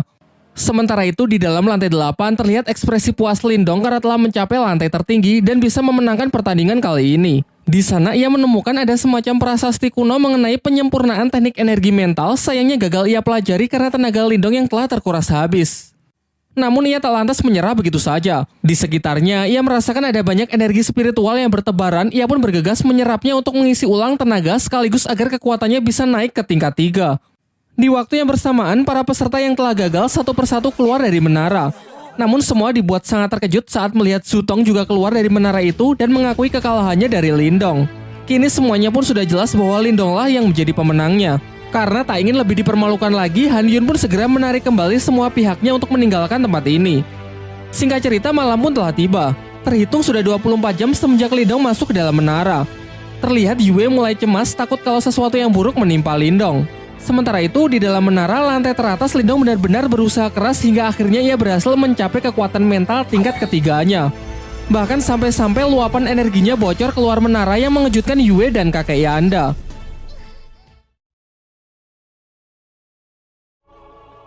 Terhitung sudah lebih dari 24 jam Lindong berada di dalam menara yang membuat Yue semakin cemas. Sementara di lantai tertinggi, Lindong berusaha keras meningkatkan kekuatannya hingga berhasil mencapai tingkat ketiga. Bahkan pancaran energi nampak keluar dari menara tersebut. Setelah dirasa cukup, ia pun mencoba kekuatan barunya yang dalam sekejap bisa menghancurkan prasasti kuno di hadapannya. Akan tetapi saat akan mencoba turun, ketiga segel spiritualnya keluar dan terhisap ke atas tempat tersebut. Lindong pun segera bergegas mengejarnya. Di luar menara, Yue semakin cemas karena keberadaan Lindong tiba-tiba menghilang dari menara. Bahkan kakek Yanda sendiri mengaku bahwa ia juga tak tahu persis kemana Lindong pergi. Namun berdasarkan legenda, master spiritual Kotayan yang dahulu menciptakan menara ini sengaja membuat ruangan rahasia yang hanya dapat diakses oleh orang terpilih saja. Jadi kemungkinan Lindonglah orang yang dimaksud. Sementara itu, Lindong telah tiba di sebuah dimensi dan masih mengikuti ketiga segel kehidupannya yang membawanya ke sebuah prasasti kuno. Ketika ia semakin kebingungan, tiba-tiba ia mendengar suara dari tangannya yang ternyata itu adalah Marta si rubah putih dengan tampilan yang sedikit berbeda dari sebelumnya setelah menghisap kekuatan mutiara dulu di kolam surgawi. Martha menjelaskan bahwa benda di hadapannya disebut segel spiritual leluhur, yaitu salah satu segel spiritual langit dan bumi yang dikatakan milik para dewa. Diceritakan jika seseorang memiliki segel ini, maka ia akan menjadi petarung terkuat di dunia. Setelah menyampaikan penjelasannya, ia menyuruh Lindong untuk mengambil kembali 3 segel spiritualnya. Namun segel itu seakan melakukan perlawanan dan malah tertarik ke dalam prasasti kuno tersebut. Sesaat setelahnya, tiba-tiba dimensi itu perlahan berubah menunjukkan proyeksi dataran benua yang memberitahukan lokasi dari segel spiritual leluhur lainnya. Martha lalu memperingatkan Lindong agar informasi mengenai lokasi segel-segel itu jangan sampai diketahui oleh orang lain jika Lindong tak ingin bernasib sama dengannya. Singkat cerita, Lindong pun keluar dari menara menghampiri Yue dan kakek Yanda yang telah menunggunya. Diperlihatkan sang kakek sangat senang dan bangga karena Lindong telah membantunya memenangkan pertandingan. Bahkan Yue yang biasanya bersikap dingin kali ini juga mengungkapkan rasa terima kasihnya kepada Lindong. Namun tiba-tiba Qing Tan adik Lindong datang dengan wajah yang ketakutan. Ia mengabarkan bahwa rumah mereka sedang diserang oleh sekelompok orang tak dikenal yang tak sanggup diatasi oleh ayah dan kakeknya. Setelah mendengar itu, Lindong pun bergegas kembali untuk membantu keluarganya. Dan benar saja, terlihat sekelompok bandit yang kemarin malam sempat merampok rombongan klan Lin datang ke rumah Lindong dengan diketuai oleh seorang pria berambut putih yang bernama Guiyan. Kekuatan Guiyan yang telah mencapai tingkat lumayan tinggi dengan mudahnya menghajar ayah Lindong sampai babak belur. Karena tak ada pilihan lain, kakek Lindong pun sepakat untuk menyerahkan tambang permatanya dengan syarat Guiyan dan kelompoknya harus segera pergi dari kota Yan. Namun setelah surat kepemilikan tambang diserahkan, Guiyan yang kejam mengingkari janjinya dan hendak mengeksekusi ayah Lindong. Untung saja di detik-detik terakhir sebuah serangan melemparkan pedang Guiyan yang tentu saja dilakukan oleh Lindong yang datang tepat waktu sehingga sang ayah berhasil diselamatkan. Pada awalnya kakek Lindong mengajak Lindong bertarung bersama karena ia tahu level kekuatan dari Guiyan. Namun Lindong meyakinkannya kalau ia sendirian saja sudah cukup. Sekaligus ini akan menjadi kesempatan yang bagus untuk mencoba kekuatan barunya. Ia pun segera memulai serangan menggunakan ketiga diggernya yang ia kendalikan dengan teknik mental namun dapat ditangkis dan dihindari oleh Guiyan. Giliran Guiyan yang mencoba menyerang dengan pedangnya juga bisa ditahan oleh Lindong, memperlihatkan benturan hebat dari energi mental mereka. Ayah dan kakeknya yang menyaksikan pertarungan itu dibuat sangat terkejut dengan peningkatan kekuatan dari Lindong. Berbagai macam teknik pun ditunjukkan. Dengan kekuatannya, Guiyan melepaskan sejumlah energi membuat beberapa replika dari dirinya untuk melakukan serangan beruntun. Satu persatu teknik itu dapat dengan mudah Lindong patahkan, hingga Guiyan sangat kesal mengeluarkan teknik badai sitokin, menyebarkan serangan secara random yang sebagian bahkan mengenai pihaknya sendiri. Sementara Lindong juga tak menahan diri lagi dengan melepaskan teknik laser cahaya, versi lain dari gerbang ajaib yang memiliki daya hancur jauh lebih kuat. Dan benar saja, tak hanya dapat memblokir serangan dari Guiyan, teknik ini juga mampu menghancur leburkan lawannya hingga tak bersisa. Menyaksikan bosnya terbunuh tepat di hadapannya, para bandit lain pun segera pergi karena tak ingin bernasib sama. Setelah pertarungan usai, sampailah kakek Yanda dan Yue serta Qing Tan menyusul Lindong. Kakek Yanda menjelaskan bahwa kekuatan Lindong kini telah mengalami peningkatan yang sangat besar. Oleh karena itu, mulai sekarang tak ada lagi yang berani mengusik klan Lin.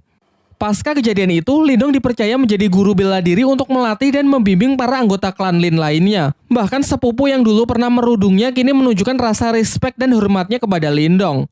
Di malam harinya ketika sedang berlatih, secara tak sengaja Lindong mendengar pembicaraan ayah dan kakeknya. Mereka tengah membahas mengenai klan utama yang akan segera datang berkunjung. Dari sini pun terungkap kalau klan Lin ternyata dibagi menjadi 2 kategori, yaitu klan utama dan klan cabang. Di mana dalam tradisinya, klan cabang harus tunduk dan siap melayani klan utama. Tak lama setelah itu, si Oyan datang memberi isyarat kepada Lindong untuk mengikutinya. Sampailah ia di dalam sebuah ruangan, terlihat Qing Tan yang tak sadarkan diri dengan aura dingin yang menjalar ke seluruh tubuhnya. Di tengah kepanikannya, Martha keluar dan menjelaskan bahwa di dalam diri Qing Tan terserap roh iblis yang menolak energi dari Qing Tan sehingga terjadilah benturan sampai energinya keluar tak terkendali. Jika hal ini tidak segera diatasi, kemungkinan terburuk Qing Tan akan mati. Martha kemudian menyarankan Lindong agar segera mencari obat langka yang disebut Yin Es untuk membantu adiknya tersebut mengendalikan auranya. Besoknya Lindong berinisiatif pergi menemui Xuanzu mengingat terdapat banyak obat-obatan langka di tempat pelelangannya.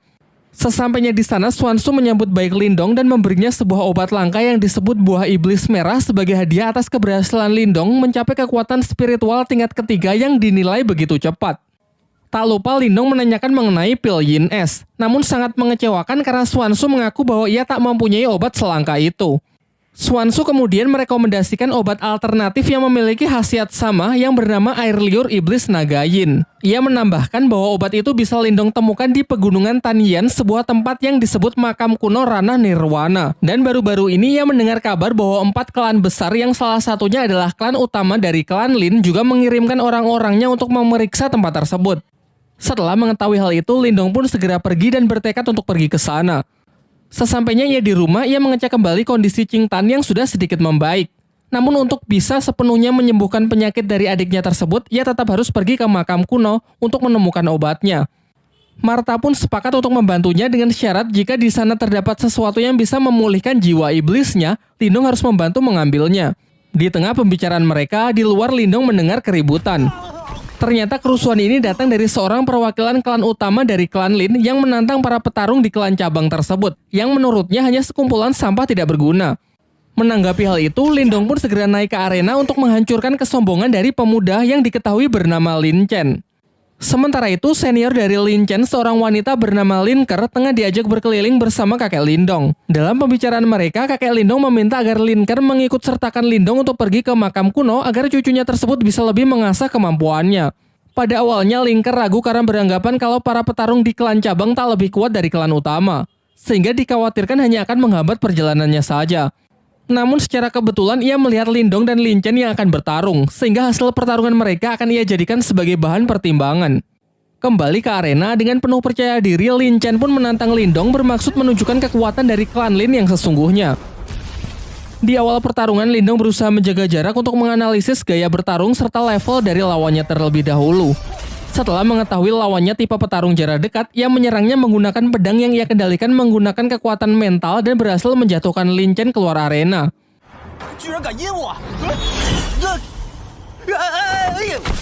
Namun Lin Chen yang masih belum terima memusatkan kekuatannya di kedua tangan lalu melompat dengan serangan cakarnya. Sementara Lindong berusaha bertahan dengan teknik gerbang ajaibnya. Terlihat Lin Chen cukup sukses menghancurkan pertahanan dari Lindong. Sayangnya ini hanya jebakan karena pecahan dari energi mental Lindong menyerang Lin Chen.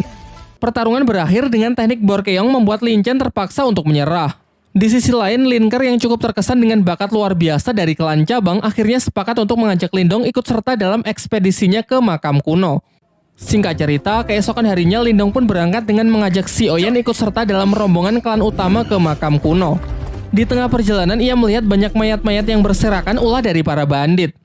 Lin Ker juga menjelaskan kalau sekarang mereka telah memasuki pegunungan Tianyan, sehingga ia menyuruh semuanya agar tetap waspada karena mulai dari sini perjalanan pasti akan menjadi semakin berbahaya. Di malam harinya mereka memutuskan untuk berkemah di tengah hutan. Diperlihatkan Lindong yang masih terjaga karena ingin terus waspada, berbeda dengan Lin Chen yang sudah tertidur pulas. Lin Ker lalu menghampiri Lindong dan menjelaskan bahwa di luar makam kuno terdapat sebuah segel yang sangat kuat yang hanya bisa dibuka dengan menggabungkan setidaknya 4 kekuatan spiritual tingkat ketiga. Ia menambahkan bahwa kita saja masih belum cukup, sehingga dibutuhkan seseorang dari klannya yang akan segera menyusul yang bernama Lin Langtian.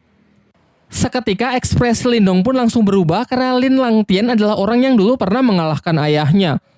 Di tengah obrolannya mereka merasakan kalau ada orang yang sedang mengawasi mereka. Dan benar saja, di balik pepohonan yang gelap muncul sekelompok bandit yang mereka bicarakan di perjalanan tadi siang. Bandit-bandit itu telah mengepung mereka yang diketahui oleh seorang pria bernama Song Dao. Tanpa membuang waktu, Lin Ker pun segera bertindak dengan santainya menghabisi satu persatu dari bandit tersebut. Sementara Lindong dengan berani menantang si ketua bandit untuk bertarung 1 lawan 1.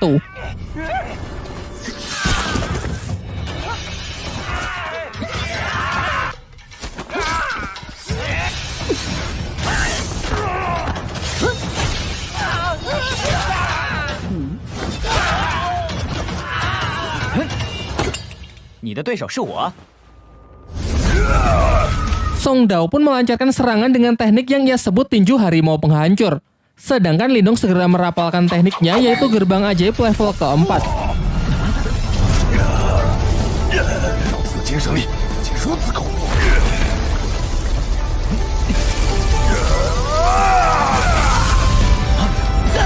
Pertarungan singkat itu akhirnya dapat Lindong menangkan.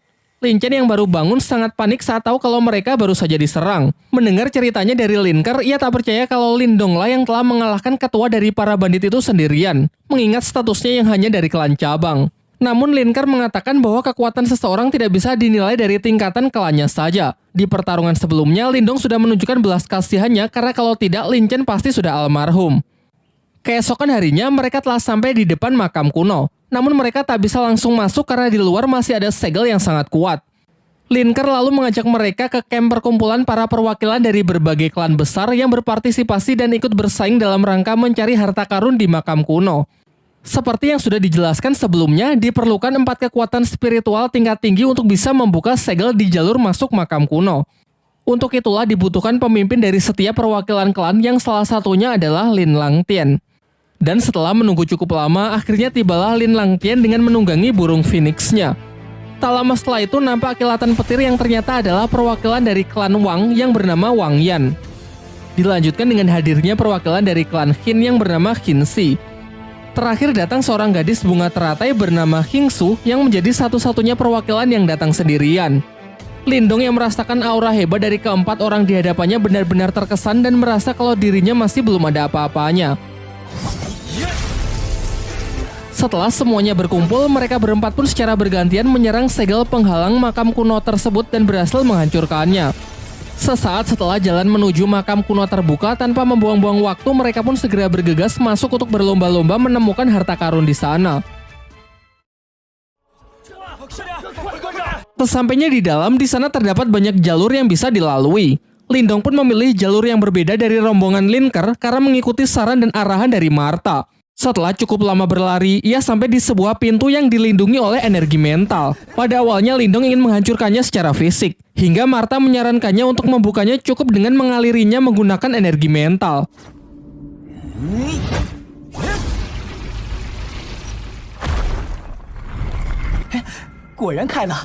Setelah pintu terbuka, Lindong sangat terkejut melihat di dalam sana terdapat sebuah kolam yang dipenuhi oleh pil spiritual yang bernilai sangat mahal. Tanpa membuang waktu, ia pun segera mengeluarkan kantong ajaibnya untuk mengambil semua pil tersebut karena jika nanti dijual, ia pasti bisa mendapatkan banyak cuan. Sementara itu, Martha juga berhasil menemukan ruangan yang dipenuhi oleh roh iblis yang telah tersegel dan ia pun segera melahapnya satu persatu guna dapat memulihkan kekuatannya. Si Oyan pun juga tak mau ketinggalan sehingga mereka pun terlihat saling berebutan.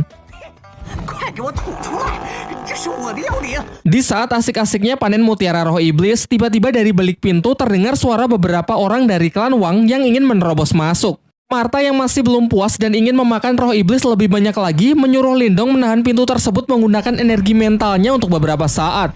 Sampai ketika ia sudah cukup kenyang, Martha membuka pintu di belakangnya dan mengajak Lindong untuk segera pergi. Di tempat lain, Linkar dan rombongannya berhasil masuk ke aula makam kuno di mana terdapat banyak senjata spiritual kuno yang tersegel di atas sana. Namun ia terlambat karena Wang Pan beserta rekan-rekannya sudah lebih dulu sampai dan kini sedang berusaha keras menghancurkan segel tersebut. Karena segala upayanya sia-sia, akhirnya mereka pun sepakat untuk bekerja sama demi menghancurkan segel itu dan membagi senjata kuno di dalamnya setelah segelnya berhasil dihancurkan. Tetapi di dalam hati mereka masing-masing tetap memiliki niat licik untuk memonopoli semua senjata tersebut karena kedua klan ini dari awal memang sudah tidak saling percaya. Tak lama setelah itu, Lindong juga datang menyusul dan segera membantu klannya. Diperdengarkan dari dalam dirinya, Martha menyarankan agar Lindong mengambil senjata tombak di sebelah kiri. Lindong pun menurutinya karena percaya Martha memiliki mata yang sangat tajam terkait kekuatan spiritual. Singkat cerita, segel itu pun hancur dan senjata-senjata kuno di dalamnya melesat tak beraturan. Semua orang pun berpencar untuk menangkap senjata yang diinginkan. Sementara Lindong mengikuti instruksi dari Martha untuk bergegas mengambil tombak yang ia pilih. Di saat ia tengah berusaha keras, Wang Pan mengganggunya karena ternyata ia juga menginginkan senjata kuno sama seperti Lindong, sehingga pertarungan pun tak terhindarkan.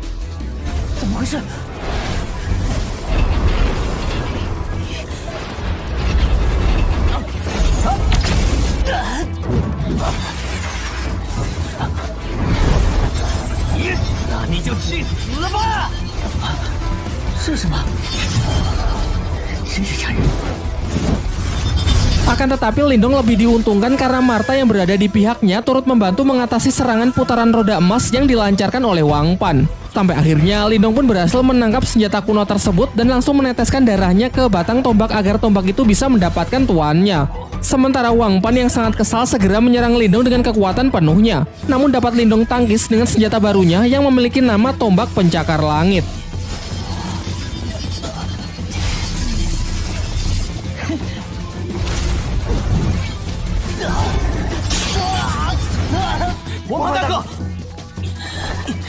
Setelah kerusuhan itu, sebenarnya Wang Pan ingin melanjutkan pertarungan mereka atas nama klan masing-masing.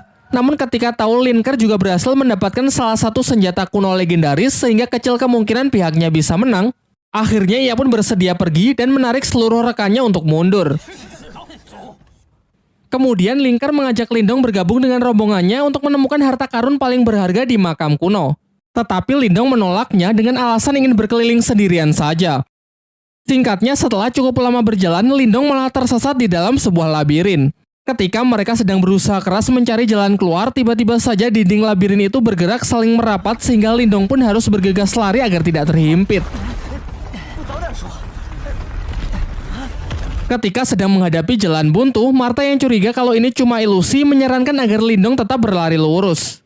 Dan benar saja, setelah melewati dinding di depannya, ia tiba di sebuah tempat rahasia di dalam makam kuno tersebut.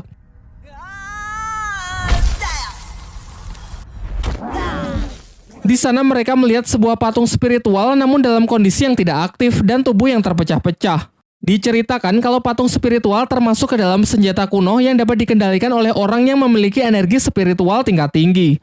Karena dinilai tidak berbahaya, Lindong pun mengabaikan patung tersebut dan lebih fokus pada benda bercahaya di depannya. Ternyata benda bercahaya itu adalah obat yang Lindong cari selama ini, yakni air liur naga iblis. Akan tetapi harus ekstra hati-hati saat mengambilnya, karena benda itu berada di tengah kolam air es yang dapat membekukan apa saja dalam sekejap. Untuk itulah Martha menyuruh Lindong untuk mengambilnya dengan teknik kekuatan mentalnya saja. Tetapi saat sedang mencoba berkonsentrasi, secara mengejutkan patung spiritual tadi aktif dan langsung menyerang Lindong. Berbagai macam serangan pun Lindong lepaskan, termasuk menggunakan tombak pencakar langit, namun tak ada satupun yang bisa menembus kulit baja dari patung tersebut.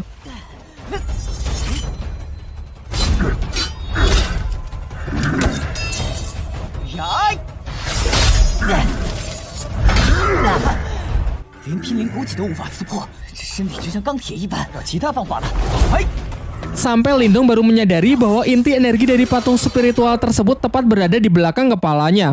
Sehingga untuk mengalahkannya cukup menekan titik tersebut. Mulailah ia menyusun strategi dengan menyerangnya menggunakan laser cahaya dari depan sebagai pengalih perhatian dan menunggu kesempatan yang tepat untuk menyerang titik lemah patung spiritual tersebut.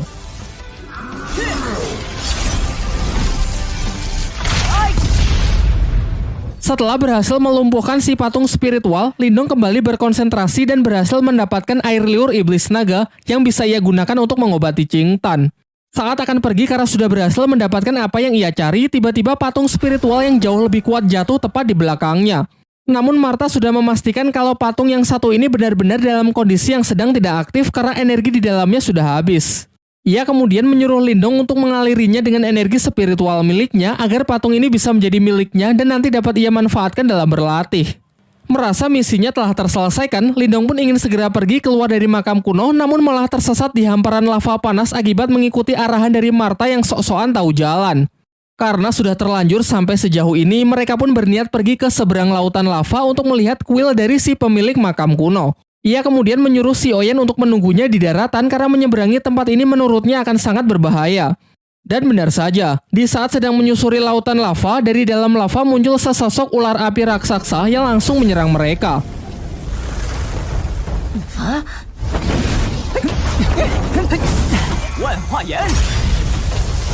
Awalnya Lindong sangat kesulitan mengatasinya karena setiap serangan yang ia lancarkan justru ditelan oleh ular tersebut. Untung saja setelah mengikuti bimbingan dari Martha, yaitu dengan mengaliri tombak pencakar langit menggunakan energi murni Lindong, membuat senjata kuno tersebut menjadi jauh lebih efektif untuk menghancurkan ular api di hadapannya.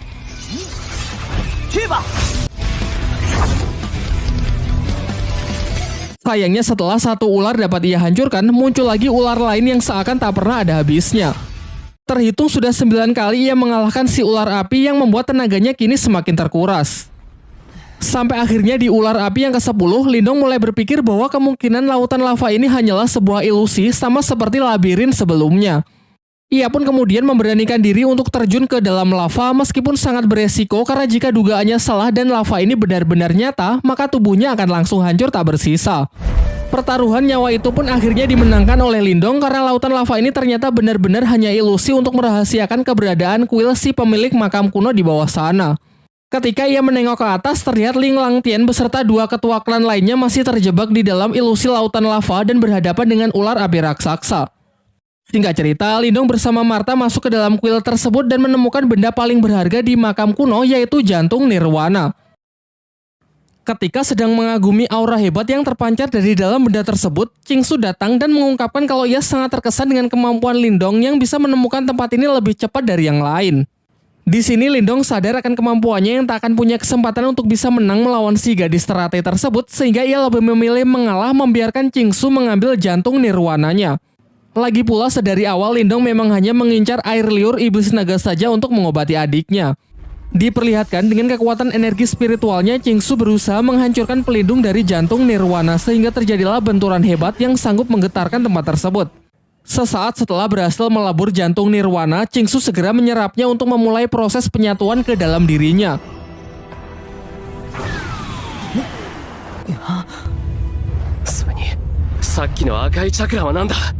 Sementara itu, Lindong yang masih melihat-lihat seisi ruangan secara tak sengaja menemukan peti mati dari si pemilik makam kuno dan ia pun menyampaikan rasa terima kasihnya di hadapan peti mati tersebut. Namun beberapa saat setelahnya ia baru sadar kalau di atasnya ada patung seorang wanita. Sedangkan di bawahnya terdapat sebuah catatan yang mengatakan barang siapa yang selalu terobsesi dengan kekuatan nirwana tanpa memahami arti dari cinta, maka niscaya api neraka akan membakar seluruh tubuhnya. Dan benar saja, di tengah proses penyerapannya, tiba-tiba tubuh Qingsu terbakar yang menandakan kalau catatan dalam peti mati tersebut adalah sebuah peringatan. Terlihat Qingsu yang berusaha menekan energi panas tersebut namun sia-sia karena ia tak cukup kuat dan secara perlahan dirinya justru ditelan oleh kekuatan dari jantung nirwana tersebut. Kekuatannya pun mulai lepas kendali dengan menyerang peti mati di kuil tersebut.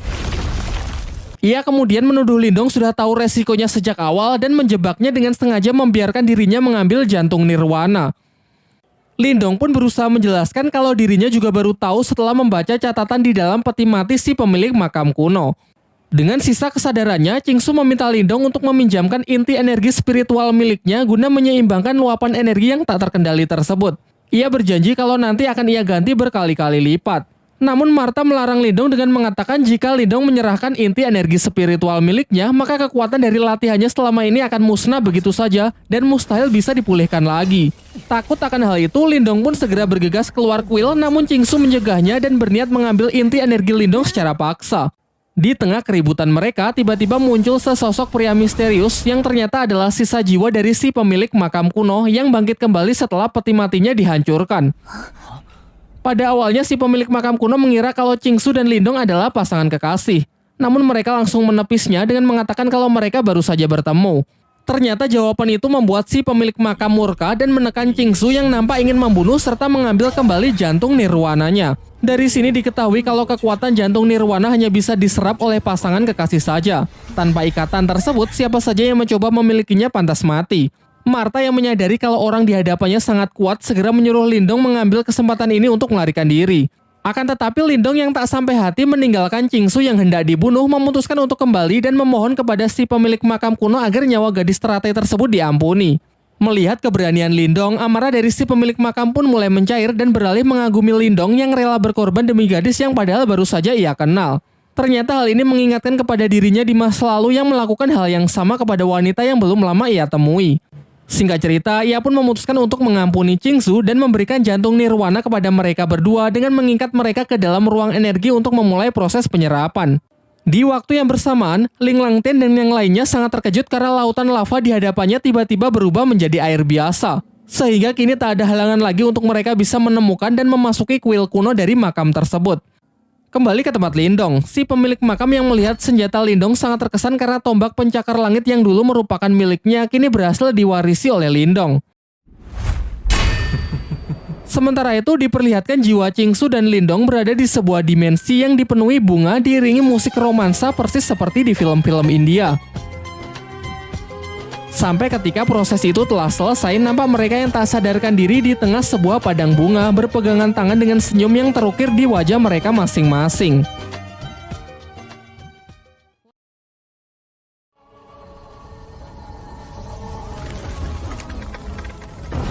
Setelah proses selesai, Lindong segera keluar dari kepulan asap dan berlari meninggalkan kuil. Dari arah belakang, Qingsu yang sangat marah menyerangnya dan mengatakan kalau Lindong harus mati karena telah berani menodainya. Meskipun Lindong sudah berusaha menjelaskan kalau tadi ia hanya ingin menolong saja.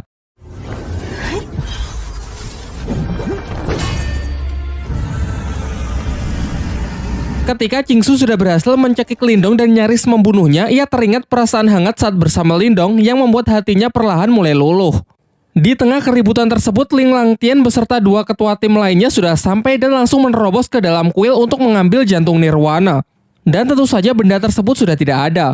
Tetapi mereka nampak tak keberatan jika memang Qingsu yang lebih awal sampai dan mengambil jantung Nirwana tersebut terlebih dahulu. Setelah percakapan singkat itu, Qingsu menarik tangan Lindong dan berbisik tentang urusan dengan Lindong yang belum selesai. Di waktu yang bersamaan, Lin Ke dan para anggota klan lainnya datang ke kuil makam kuno. Diperlihatkan, Wang Pan mengadukan kepada seniornya yang bernama Wang Yan kalau Lindonglah yang telah berebut senjata spiritual miliknya, yakni tombak pencakar langit. Qingsu yang tak ingin ikut campur dalam pertikaian itu sehingga memutuskan untuk keluar terlebih dahulu dan menunda urusannya dengan Lindong. Sementara Lindong menanggapi tuduhan tersebut tegas mengatakan kalau sejak awal seluruh benda di makam kuno bukan milik siapapun sehingga karena ialah yang mengambilnya terlebih dahulu maka benda tersebut otomatis menjadi miliknya. Akan tetapi Wang Yan yang sama sekali tidak peduli dengan argumen Lindong, ia tetap ingin Lindong menyerahkan senjata tersebut kepada juniornya sebelum Lindong menyesal. Di sisinya, Ling Ke mencoba membela Lindong dan bersedia bersaksi bahwa Lindong memang tidak bersalah. Namun ucapannya tersebut justru dihentikan oleh Lin Langtian. Terlebih lagi saat tahu kalau Lindong hanyalah anggota dari klan cabang, ia malah ikut mengintimidasinya karena merasa kalau Lindong hanya mempermalukan nama baik dari klannya saja. Lin Langtian kemudian memerintahkan Lindong agar meminta maaf kepada klan Wang dan menyerahkan tombak pencakar langit tersebut kepada Wang Pan. Bukannya menurut, Lindong pun malah dibuat semakin emosi mengingat ia sebenarnya juga menyimpan dendam kepada Lin Langtian yang dulu pernah mengalahkan ayahnya. Namun sayangnya sampai detik ini perbedaan kekuatan mereka masih terlalu jauh.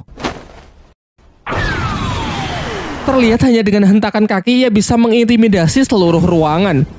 Dilanjutkan dengan serangan bola api tingkat tinggi yang benar-benar mampu menekan Lindong. Walaupun ia sudah bertahan menggunakan senjata spiritualnya. Diperdengarkan dari dalam dirinya, Martha mengatakan jika Lindong mengerahkan seluruh kekuatannya sekarang, maka persentase ia menang hanyalah 20%. Kecilnya kemungkinan tersebut membuat Lindong sadar betapa besarnya perbedaan kekuatan di antara mereka sampai saat ini. Sementara itu dengan sombongnya, Ling Langtian mengatakan bahwa ia akan memberikan Lindong satu kesempatan lagi, yaitu jika Lindong bisa lolos dari tekanan kekuatan spiritual yang ia buat dan berhasil keluar dari kuil, maka masalah ini akan dinyatakan selesai.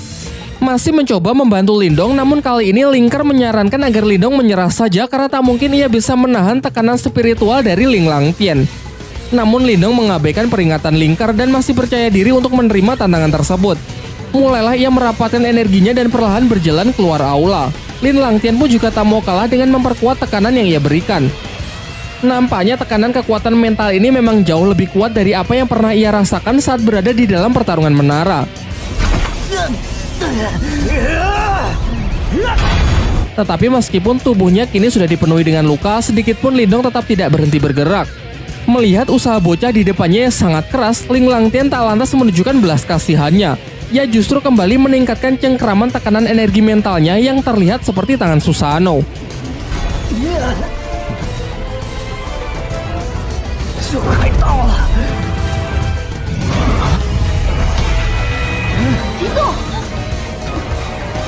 Ketika Lindong sudah benar-benar kehabisan tenaga dan nyaris hilang kesadaran, ia teringat mengenai adik dan keluarganya yang seketika membangkitkan semangat dan energinya sehingga ia berhasil menang dengan menginjakan kakinya tepat di luar kuil.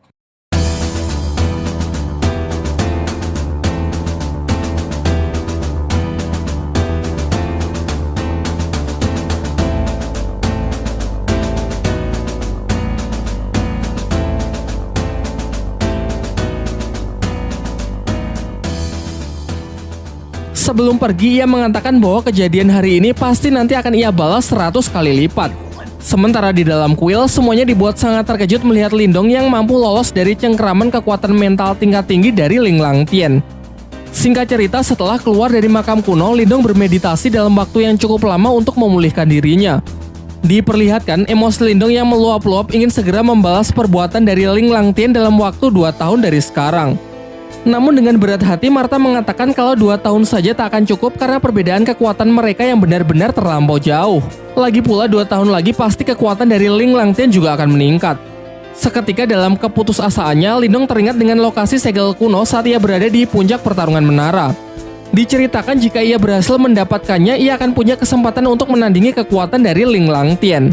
Martha lalu menceritakan bahwa di masa lalu terdapat seorang pria yang menguasai 8 segel kuno dan memperoleh kekuatan yang sangat luar biasa kuat. Kekuatannya tersebut ia gunakan untuk menghentikan chaos pada masanya.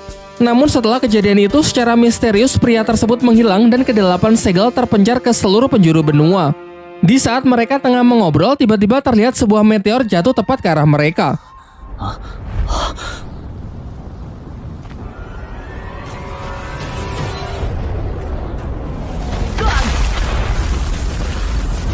Dan ternyata bukannya meteor, melainkan tombak naga emas milik Wang Yan, ketua klan Wang yang tadi sempat bersinggung tegang dengan Lindong.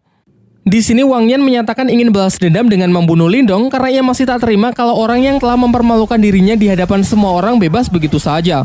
Sementara itu, Lindong yang berpikir kalau Wang Yan ini tak lebih kuat dari Ling Langtian sehingga ia berniat untuk meladeninya. Namun sebelum pertarungan dimulai, Lindong memberikan obat Qingtan kepada Xiaoyan lalu menyuruhnya untuk segera pergi terlebih dahulu. Pertarungan pun dibuka dengan tinju kekuatan mental dari Wang Yan dan berhasil ditangkis cukup mudah oleh Lindong.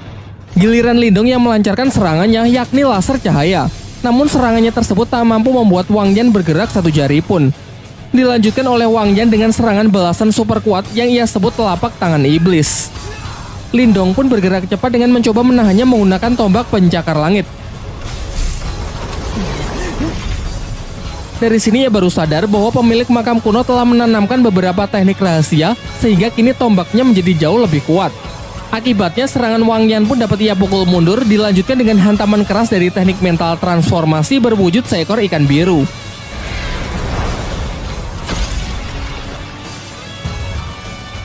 Melihat kekuatan Lindong yang berada di luar perkiraannya, memaksa Wang Yan bertarung lebih serius dengan mengandalkan senjata tombak naga emasnya.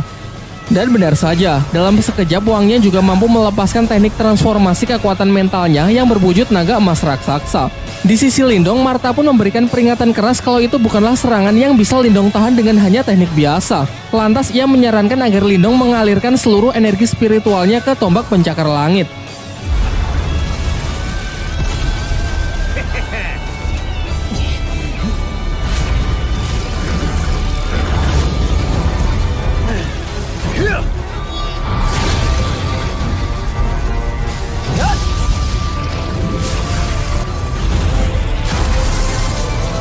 Bentrokan kekuatan dahsyat tersebut melemparkan Lindong menghantam keras batu jauh di belakangnya. Sama halnya dengan Wang Yan yang juga jatuh syok menyaksikan bocah di hadapannya mampu mengimbangi serangan pamungkasnya. Ia makin kesal dong, dilancarkanlah serangan jarak dekat untuk segera menghabisi Lindong.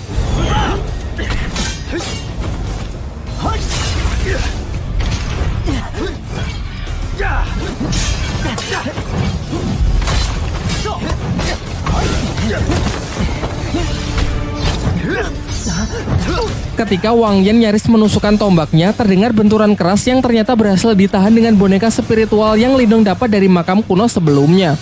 Dengan mengikuti arahan dari Martha, Lindong pun segera mengaliri boneka tersebut dengan energinya agar bisa ia kendalikan untuk menghadapi Wang Yan.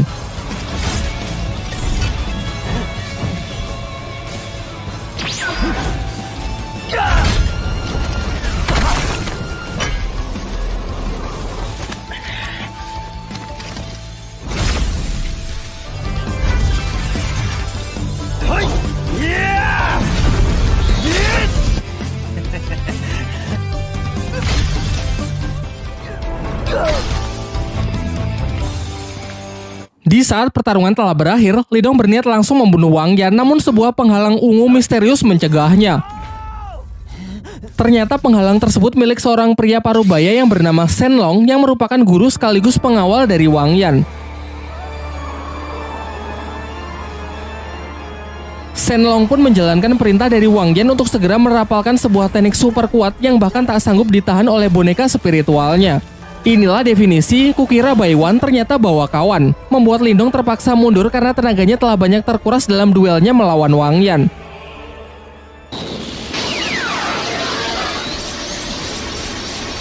Ia pun semakin panik karena jurus dari Shen Long ternyata dengan cepat terus mengejarnya. Martha pun juga berusaha bertindak dengan menyuruh Lindong mengaliri segala rubah di tangannya agar ia bisa membantu melenyapkan serangan yang mengejarnya tersebut.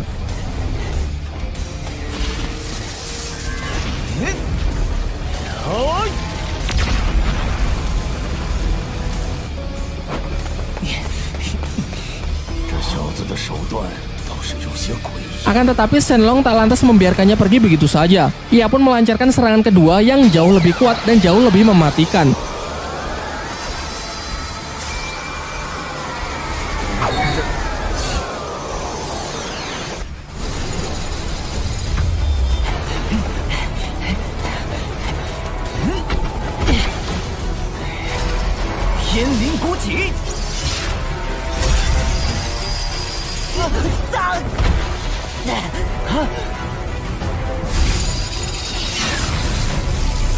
Di detik-detik sebelum serangan itu melenyapkan Lindong, Qingsu si gadis teratai datang dan berhasil menyelamatkan Lindong.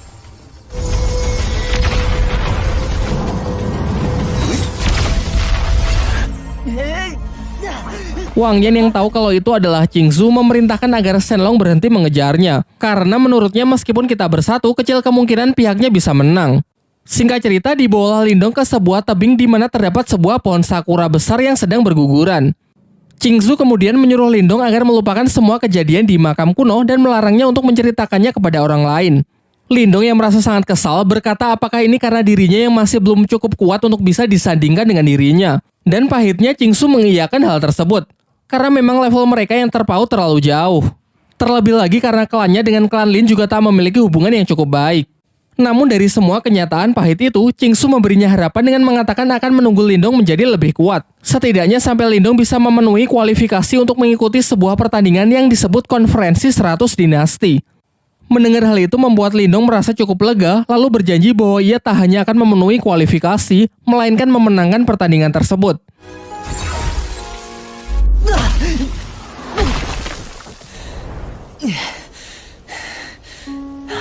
Setelah memberikan salam perpisahan, Qingsu pun bergegas pergi. Setibanya di rumah, Lindong segera menyuruh Qingtan bermeditasi untuk memulai proses penyembuhan menggunakan air liur naga yang ia dapat dari makam kuno.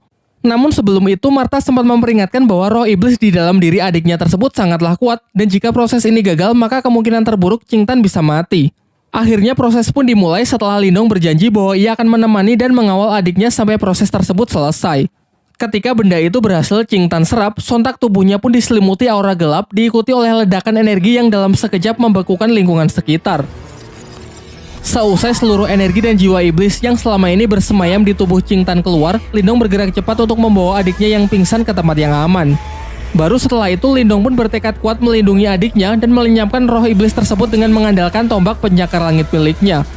Martha berpesan agar sangat berhati-hati karena satu serangan saja bisa langsung membekukan seluruh tubuh Lindong. Oleh karena itu, ia akan tetap berusaha menjaga jarak dengan hanya melancarkan serangan dari jarak jauh. Namun serangan teknik mental Lindong yang berbentuk ular piton raksasa seketika langsung menjadi es dan hancur begitu saja. Bahkan serangan makhluk itu juga sama sekali tidak bisa ia tangkis sehingga Lindong hanya bisa lari dan menghindar saja. Sampai ketika sudah terdesak, ia baru sadar bahwa teknik laser cahaya miliknya adalah tipe api, sehingga bisa dikatakan tekniknya tersebut akan sangat efektif untuk digunakan melawan iblis es tersebut. Ia pun memodifikasi tekniknya menjadi tinju api dan benar saja serangan tersebut memang benar-benar bisa mengcounter serangan es dari sang roh iblis.